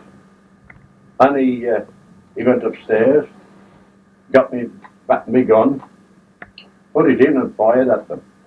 And I've never had any more problems. Yes. He fired at them again as they were going over the wall. But I've had no more problems since. Yeah. I think they've got the message. How many, just one question I'd like to ask you. How many times have you won the individual bird trophies? The best roller of all the competition. Yes. Well, Bill Bannett used to have a single bird fly years ago, and I think I won that about 4 times. Not truthfully, 4 times, I'm sure of that. The All England, I've won it 3 times. 1979, 1983, and I think I'm not somewhere in the 76 or 75 area of the other one. Yeah. But to get a perfect roller and win the single bird fly, that's the one with the most rolls, speed and depth. It is something good. Yeah. You have to, when you get these birds, you don't fly them again. No, Because you're trying to perfect Emulate them. the youngsters from them, and invariably, I found that the wise thing to do, because you can lose them in a flyaway. If you're flying in a built-up area like I am, you can have a casualty with the greatest of rollers. So that I say this: if you've got an extremely good bird, obviously, Senator Mohammed. put it in the stock. Senator Mohammed. Senator Mohammed. Okay. Yeah, we're rolling. What method of feeding will you use for your young bird teams? On the young bird teams. Yeah. Well, here again, I only give my youngsters wheat and wheat only. And they have a spoonful per bird when they finish the fly. When it's getting towards competition time, this is when I alter the grain that I feed them. I think that wheat is marvellous. You can control how long they fly. I mean, if my birds are trying to do half an hour, and if they do 3 parts of an hour, I take a couple of spoonfuls off them. Yeah. So So spoons, Oliver. spoon, Nice spoon. dessert spoonful. Dessert. The obvious thing is that you don't want them to fly for hours. You want them to fly for the minimum of half an hour. Yeah. And now, training period. Well, with the youngsters, I would, you know, when I was at work I couldn't do it, but since packing up work and whenever I got the opportunity, I would fly my youngsters 2 to 3 times a day in the very early stages. Yeah. But when they started to perfect the role, then they would only be fled once a day. And invariably, a good day's rest. A day's rest is really good. Yeah. When you've fed, you've flown your birds, do you feed your birds immediately after a fly, or do you wait a period of time before feeding them? Well, in my loft, you see, I've got 6 flying kits at the peak of my breeding season. And I'll wait until the last team has fled. And then I feed them. Would this normally be one set time in the evening? Yes, always in the evening. Yeah. Yes, round about the 8 o'clock mark towards the last thing at night. Would you use a mixed seed? When you say your birds are coming onto the row, would you use a mixed seed then? Yes, this is when you try to knock them down, knock the corn off them a bit, keep them really clammed, and then build them up. With various seeds like canary or millet. I very rarely use red rape or black rape. The only time I found it very useful is when you get a very cold snap in the air, and it just gives them that little bit of heat to get them up in the air. Would you feed a mixed seed altogether, or would you feed them separately? I feed it separately. Yeah. So that they all get the equivalent of the same seed, you see. If you put it down with the corn, well, some will pick all the seed up, some will pick all the corn, so you obviously feed them separately. So they get a balanced diet? Yeah. When you've flown birds, old birds, would you fly your old birds every day? No, never. Never. How many times would you fly them a week, say? I would say, when I fetch my birds out of the stock loft, for the first fortnight, obviously, they want some exercise to get the fat off them. But once you've got the birds flying and rolling, then I think I would never fly the old ones every day, because if you do, there's always the chance that they're going to go high up in there and you're going to lose them. Plus the fact that they go a little bit off the roll. I think at least 2 days, and I do sometimes rest them 3 days. Yeah. And fly them on the 3rd day. And I find this very good for old birds. Yeah. And it's also good for youngsters when they've perfected the role. They get fed up of rolling at times, and a day's rest. It's like an athlete. A day's rest before he runs, and he performs better. So you give them a day's rest before every competition? Yes, every competition. I dropped a clanger some years ago, and Ernie Stratford came to stay with me the one weekend. And he said, I want to see your birds fly, Bob. I said, I'm flying tomorrow. I don't usually fly them. I fled them on the Saturday evening for him, and they were out of this world. Brilliant. I fled them the following day, and they were a load of rubbish. So that determined me never, whoever came, to move from what I always done. Would you feed on that day before a fly? Would you feed your team the day you rest them? Would you feed them before the fly? I have invariably, if I was flying at say 9 o'clock in the morning, I've invariably got up at 6 o'clock in the morning and given them a couple of handfuls of canary seed, which to me is another great booster for the pigeon. Do you give them constant water in front of them all the time, or are you a fly that uses one drink a day? They have one drink a day when they're fed. Yeah. There's no water in the flying lofts. Is this just normal water, or is it boiled water? I never give them anything else but water out of the tap. I know some people put sugar in and glucose and things like that, but I've never ventured to try that. I mean, it's even been said that they put whiskey in, but if there's any whiskey about, I want it. Do you leave in a flying team? Do you leave grits and mineral in front of them all the time? Grit, never mineral. I think it was in 1982 or 81 when I had some minerals given me, animal minerals, and I found it fantastic for breeding youngsters. And I used to give it to the flyers, but I found out that giving minerals to the flying pigeons, which you try to concentrate on half an hour's work, they were doing an hour and a half, and I couldn't understand why I was losing the pigeons. And I put it down to using minerals for the flyers. So, therefore, I knocked the minerals off the flyers, the youngsters, just have grit. That's all I had, grit and wheat.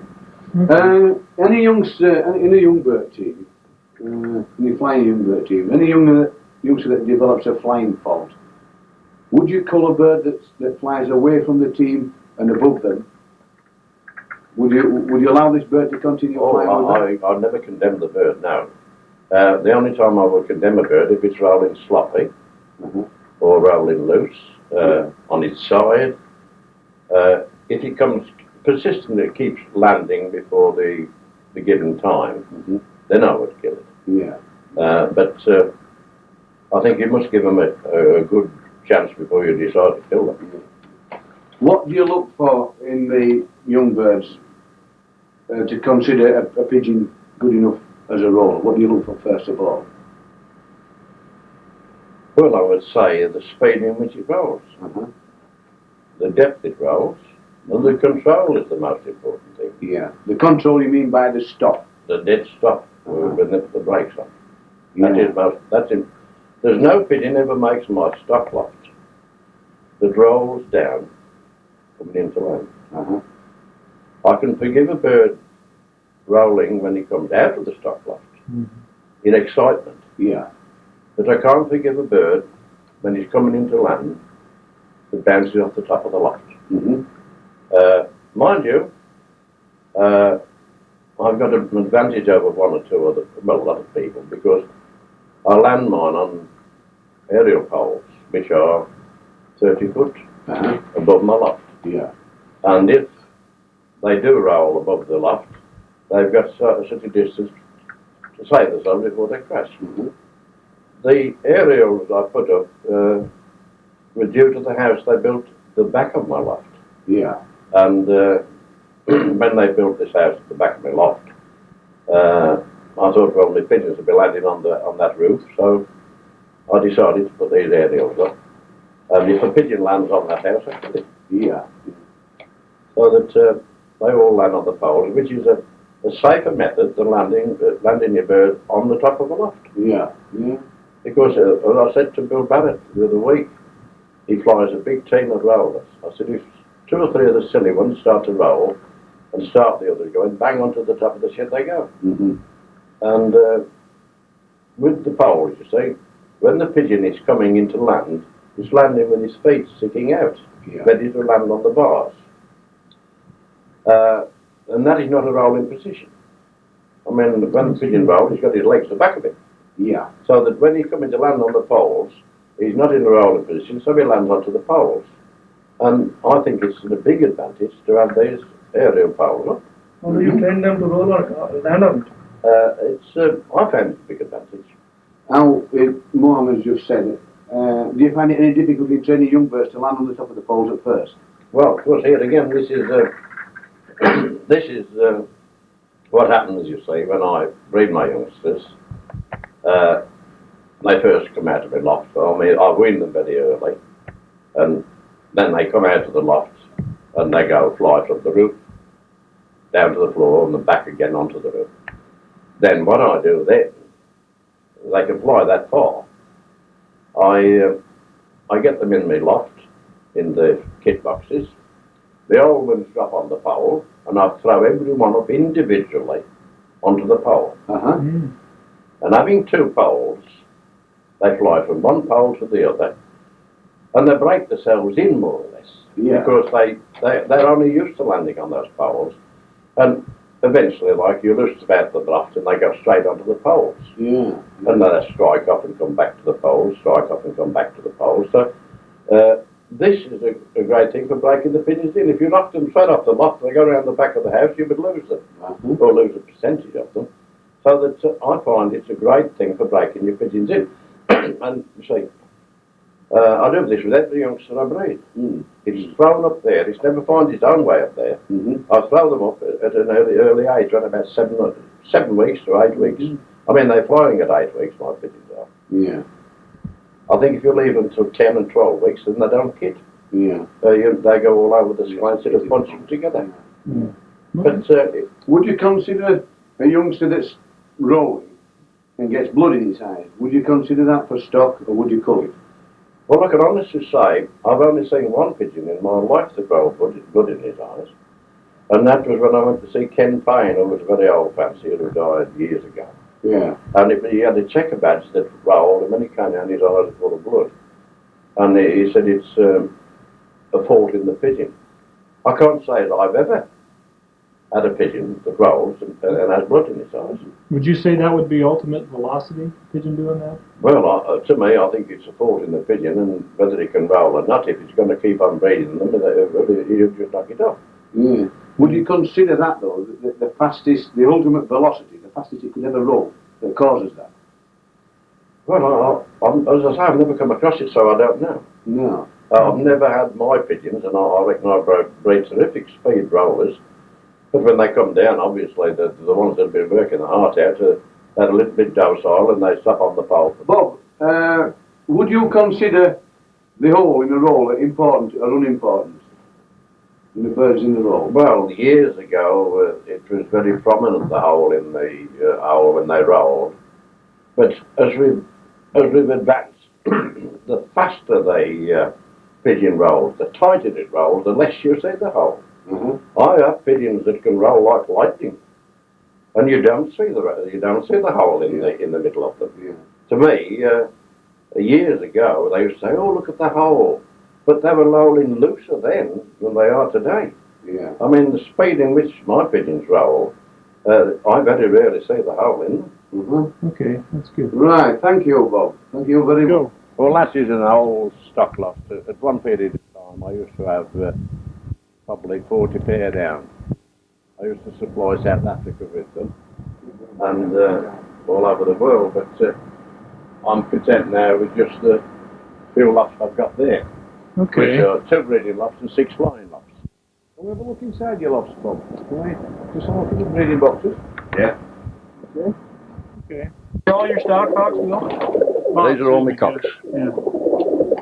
How many cocks are in here? Well, there should be 22. 22? Yeah. Boy. What's a couple of your favorites in here? Oh, well, the 2 old boys are my favourites. I've got 2 birds, 1972. White one there with black splash, and a black grizzle, which is 1972. I don't let them feed the young ones. I only get them to lay their eggs. And then I run the eggs then. Oh, I see. I've got 1 or 2 other birds that are 8 years, 9 years old, but the 2 old favourites are still there. Yeah, alright. Here's some Bob Brown's hens here.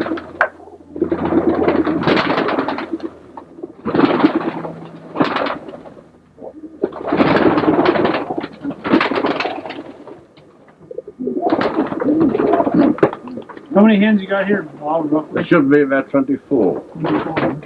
I've got more hens than I've got cocks. These are all quality birds, I can assure you on that. Or would you like them back in the loft to take it with the... There's some more Bob Brown stock hens.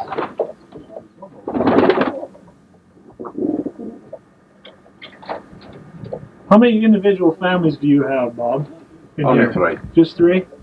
3 stock cocks, which are the foundation of my pigeons. Okay. when I get too close, I always introduce another hen, you see. Okay, use your hens for your outcrops. Probably every 5 years I introduce a good hen. Yeah. And then I work the hen round the loft to the three cocks. Yeah. And I think the success of all rollers is having a good line, and you can do more with a small kit of pigeons than you can with having 100. You see, I'm very concerned about what I introduce to my pigeons. Yeah. Very concerned because it takes you a while to figure out what's in them, right? Yeah. The obvious thing is that is the white hen there. I think that's the white hen there that won the 83 single bird. This one right here won the 83 single? Right. This is a wing of a 77 bred bird, Birmingham roller, which we consider an ideal wing to have in any Birmingham roller. And for a bird of this age, this is extremely good. Talk about the width of the secondaries and the flights. Now, if you look at the secondaries, the length of the secondaries and the width, the cover of the secondaries is really exceptional. That's really important, right, for the velocity, or? For the velocity, yes, yeah, more cranking power. Right. You can't have to go over. Now, if you look at the main flights, right through to the end, if you look at them, good broad flights right to the end, no thinness, no narrow flights. This is what you want, a good cover to give the bird some flight. Yeah, and in America, they're talking about maybe having thinner flights for more ventilation. You disagree with that, right? I disagree entirely with that, yes. Okay. I think the bird should have good cover flight throughout the wing. And that is an ideal wing. Not shorter secondaries, good full wing cover. Okay. Okay, would you like to look at the other side? I'm sure it's the same, John. We're running out of battery. We're rolling here. I just want to put this pigeon on tape. It was one of the finest pigeons Bob Brown ever bred. We can get her. Mohammed Zia. I'm sorry. Mohammed Zia owns this pigeon now. How he got it, I'll let you guys just wonder. But it is a fabulous looking pigeon, I think. 130 pounds. Mo just says 130 pounds. He paid for that pigeon. It's kind of made up to this cock here. But just to look at the pigeon here, I'm going to ask him to grab it and we'll take a look at its wing and stuff, okay?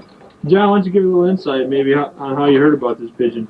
Yeah, I was down in Walsall one day during a competition, and some of the local guys were talking about this pigeon, saying that it was the best pigeon that Bob Brown had ever bred. Yeah. Bob himself told us that the pigeon was the best that he'd bred for a long, long time.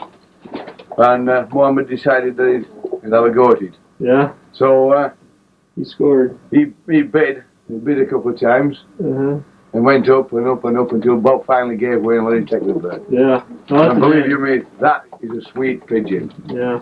Really some pigeon. Let me zoom in there. All right, thanks, guys. Right, here we are again, chaps. The home of Ron Adams in Mansworth in Birmingham. One of the best roller flyers in England. Right, what are the flyers today? Well, we'll have the magpies there first. These are a breed of pigeon that's been matured around the Birmingham area over a period of 20, 30 years. They're not rolled correctly. They sometimes twizzle, they're what we call plate roll. They fly in type formation, and I'll probably fly for around about 20 minutes today. Yeah. It's a very nice day, and let's hope that they do us proud. So we'll just come back here and we'll have the birds out. Okay.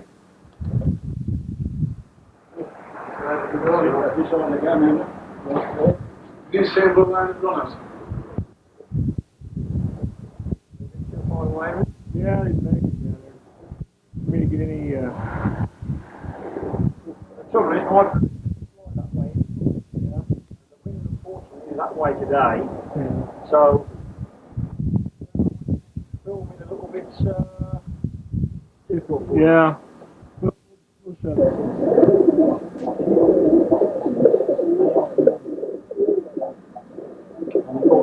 Here in Ron Adams' kit loft, we've got 4 compartments here. This is the compartment of the Maggies he's just flying at the moment. Sure pack pigeons in here and handle them a lot easier than the way we do it in the States.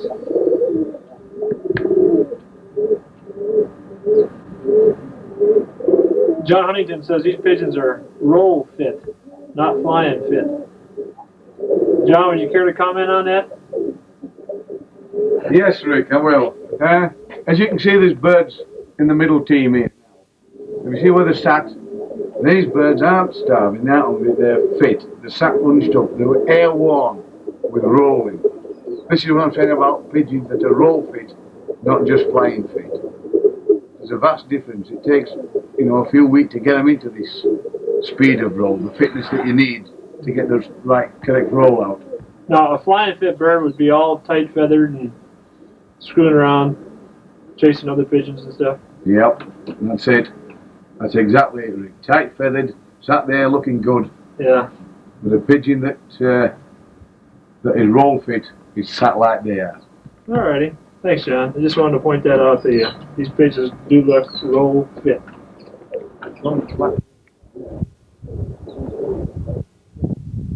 These are Maggies, right?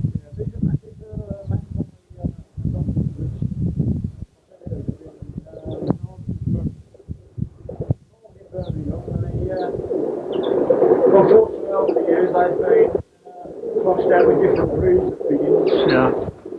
And my sole aim now is to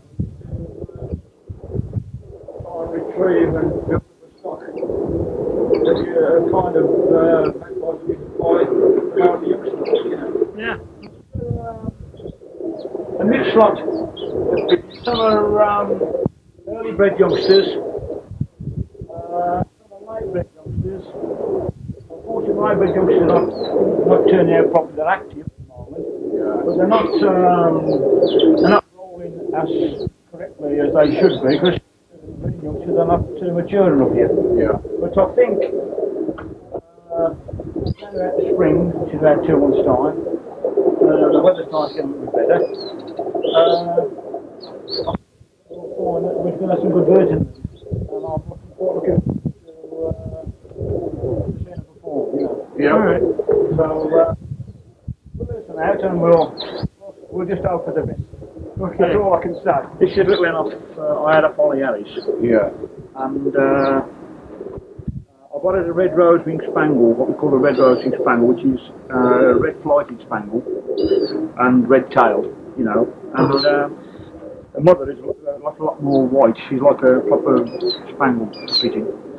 And I bought this in off Ollie 3 years ago. Yeah. And I bred a red spangle cock, which is in my stock lot, which is very good. What do you like in a wing of a bird? Well, Do you like good flight? well, I look for a good width of flight. Can you open the bird up and hold it up? Which is, as you can see, she's got a good width of flight for the roller. I don't like these narrow flighted birds. I think I can show you what I want about in one of those in there.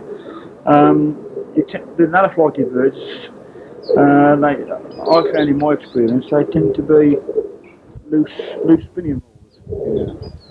What about You also look for the size, I mean, if you just stand still, sit still for a bit. I mean, look for a nice head, a nice shallow head. Yeah. Heads vary an awful lot in Birmingham rollers, and Just to that. pulling a few feathers out of it, unfortunately. But I look for a nice big kickstick, a nice big pupil in a pigeon, but unfortunately this bird hasn't got it. You like a big pupil? Yeah, I like a big pupil. I'm a great believer in Birmingham rollers, good Birmingham rollers. The experience I've had with good Birmingham rollers, I like a nice big pupil. So these guys in the States like a pupil that'll zing down to a pinpoint. Yeah. That's good. That's some good. Well, Yeah. I mean, I've heard of the birds that fly in America. What I've heard of, some have got good birds out there, but unfortunately some have got some very bad birds out there. They tend to go on in my opinion, a lot of paperwork, Yeah, that's right. which paperwork doesn't make rollers, unfortunately. Right. What about the body type and the keel? Well, I look for a nice, in a hen, I look for a nice shallow keel in a hen, and a cock can be a little bit deeper keel pigeon, but over the years I think I've ousted all my deep keel pigeons out. Yeah. They've nearly all been By deep kill pigeons, do you mean birds that have one width very deep, but no, they're very deep in the breast. in the breast? Breast. Yeah. They're very deep in the breast. Do you like the keel to slope back to the vent? Or Yeah, well, you know, with the birds I've had in the past, there was very deep keel, and the keel went deep all the way around to the back of the vent. But I found that these birds either crash down. Body's out of balance. Yeah, exactly. The body's slightly out of balance, and the smaller your Birmingham roller, in my opinion, the tighter the spin. Oh, that's a good. The tighter the spin. I always stress, and I think a lot of the new friends in the roller fancy will agree, Yeah. that I'm not saying you don't get good Birmingham rollers, big Birmingham rollers, you can, but I think the majority of the fancies that are flying rollers in England today, you look at the birds and they're nearly all the same stamp. Yeah. Small birds. what do you look Just a for white eye. singularly most in a roller? You know, what's your ideal single point? Is the stop, the speed of the roll, or the start of a roll? Well, you know, if you're looking, if you're going to buy a Birmingham roller, I've always say to anybody, I'm a great believer in seeing the bird in the air, not taking a fancy as a word that it's a good bird. Yeah. Then if you do that, you've got no comeback to the fancy, you know. That's right. Ron, can you just go through how you wean youngsters off and get them into the flying stage for us? Yeah, well, I wean my youngsters off when they're 5 weeks old. I'll separate them from the parents. The first 2 days I'll keep my eyes on them, make sure they're getting a drink of water regularly. What age do you take them away from the parents at? 5 weeks. At 5 weeks? At 5 weeks, yeah. Uh-huh. I'll wean them off at 5 weeks. I separate them in the box, Yeah. and they're just out the cell. I put the food on a bit of tray, which consists of Milo and a bit of wheat, and I peck at that, and I just keep my eye on them general to make sure that they're having a bit of food anyway. Yeah. And then you must keep a close eye that they get a drink of water. Of course, if they miss the water for a couple of days, you'll be amazed that they just seem to go down so quick.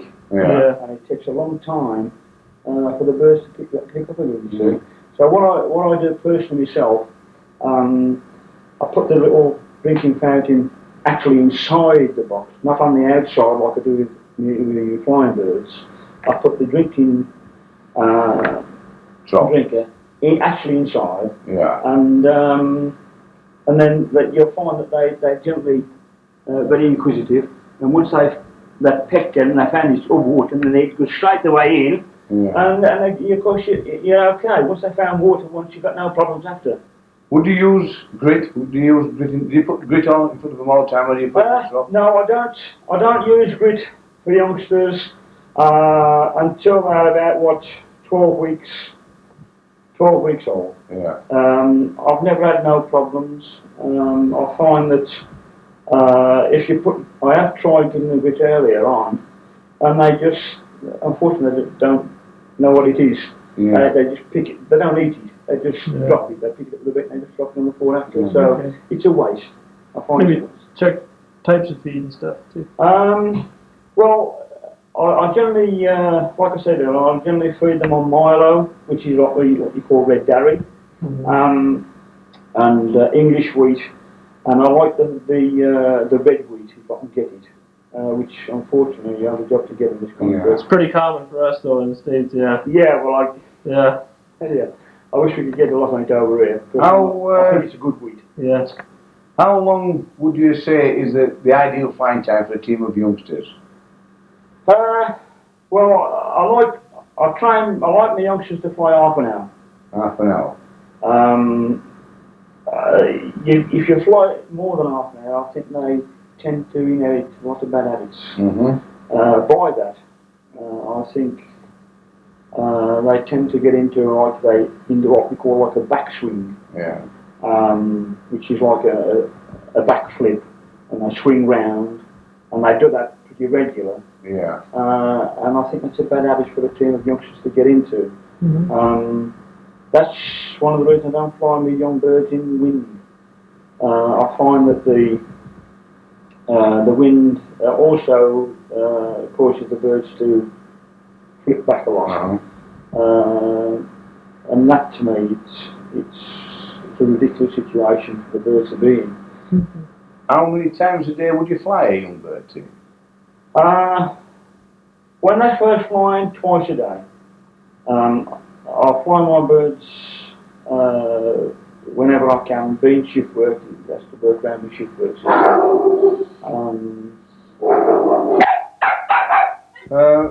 Could you tell us what you look for in a young bird to go into stock? Well, if I put a bird into stock, it's a bird that has been, once it's started to perfect its role in the correct manner, it's a bird that's consistent. Why am I consistent? It's a bird that rolls the same depth every time it flies, quality-wise and depth-wise.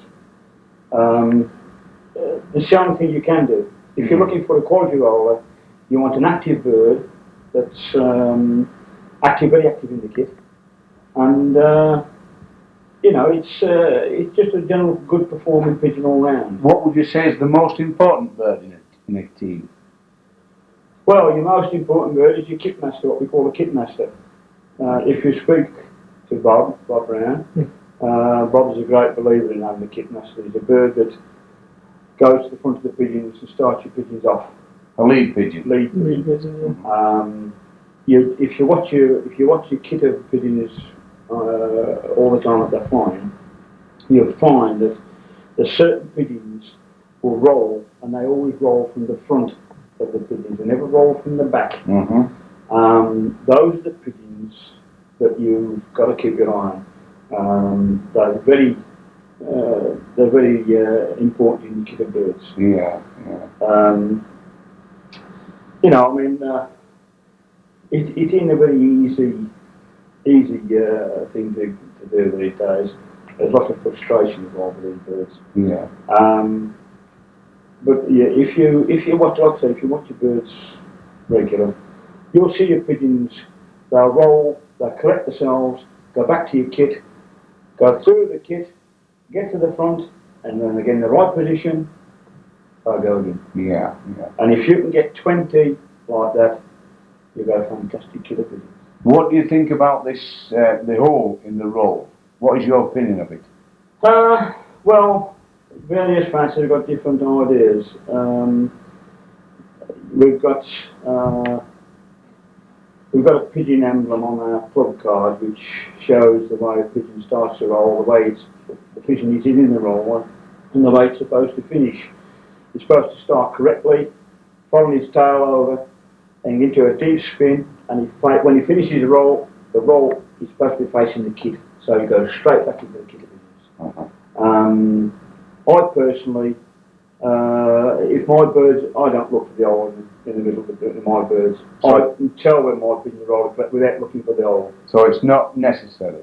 No, not really. A lot of the old pigeon fanciers are great believers. If you see the hole in the middle of the roller, you've got a bloody good pigeon. But my answer to that, you can see the hole in a loose roller. Right. You can see the hole in a tight roller.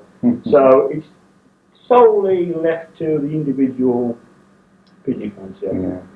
Personally, as long as my pigeon rolls dead straight, and I know that pigeon's rolling straight, I don't worry about the hole in the center. What would you look for in choosing stock birds for pairing a pair of birds for stock? Would you choose two deep ones? Well, you there again, John. You come down to knowing your stock birds. If you So if you don't know them. Well, you've got to know your stock birds, Rick. You know, in all fairness, you can go and boil if you're thinking of a new fancy. Yeah, that's right. Yeah, that's for novices too. Yeah. Novices, you know, I mean, you've got got to rely on experienced fanciers giving you the right birds in the first place. Okay. Yeah. So it's entirely up to the new fancier, whoever it is, or whoever it may be, or whoever she may be, to pick the birds out of the air. Don't rely on people saying, oh, well, this is off a certain pair, you'll breed good birds. It doesn't work out. Yeah. Occasionally you might do, you know, you genuine fanciers might fix you up with a good pair and you can go off to a good start. Mm-hmm. But I think all of us that keep rollers will tell you that a lot of birds are given away, some birds are sold, and generally the birds that are given away are generally birds that people want to, what we call substandard rollers. Right. Yeah. What do you look for most in a bird to choose a kid? Do you like speed is the most important? Oh yeah, yeah. To me, speed is the main factor. Is everything. Yes. You had to rate them, you know, speed, velocity. The velocity of spin, the type velocity of spin is a Birmingham roller. Uh-huh. You get these loose Birmingham rollers that can roll down hit the ground, that can get back up and go straight back to the kid. You get a tight roller, if he did anything, he's down and he stays down. Yeah. Right. Would you breed from a roll down? No, I won't. Would you breed black to black for colour? I personally don't breed for colour, no. I don't go on eyes, clear eyes. As long as my pigeons roll,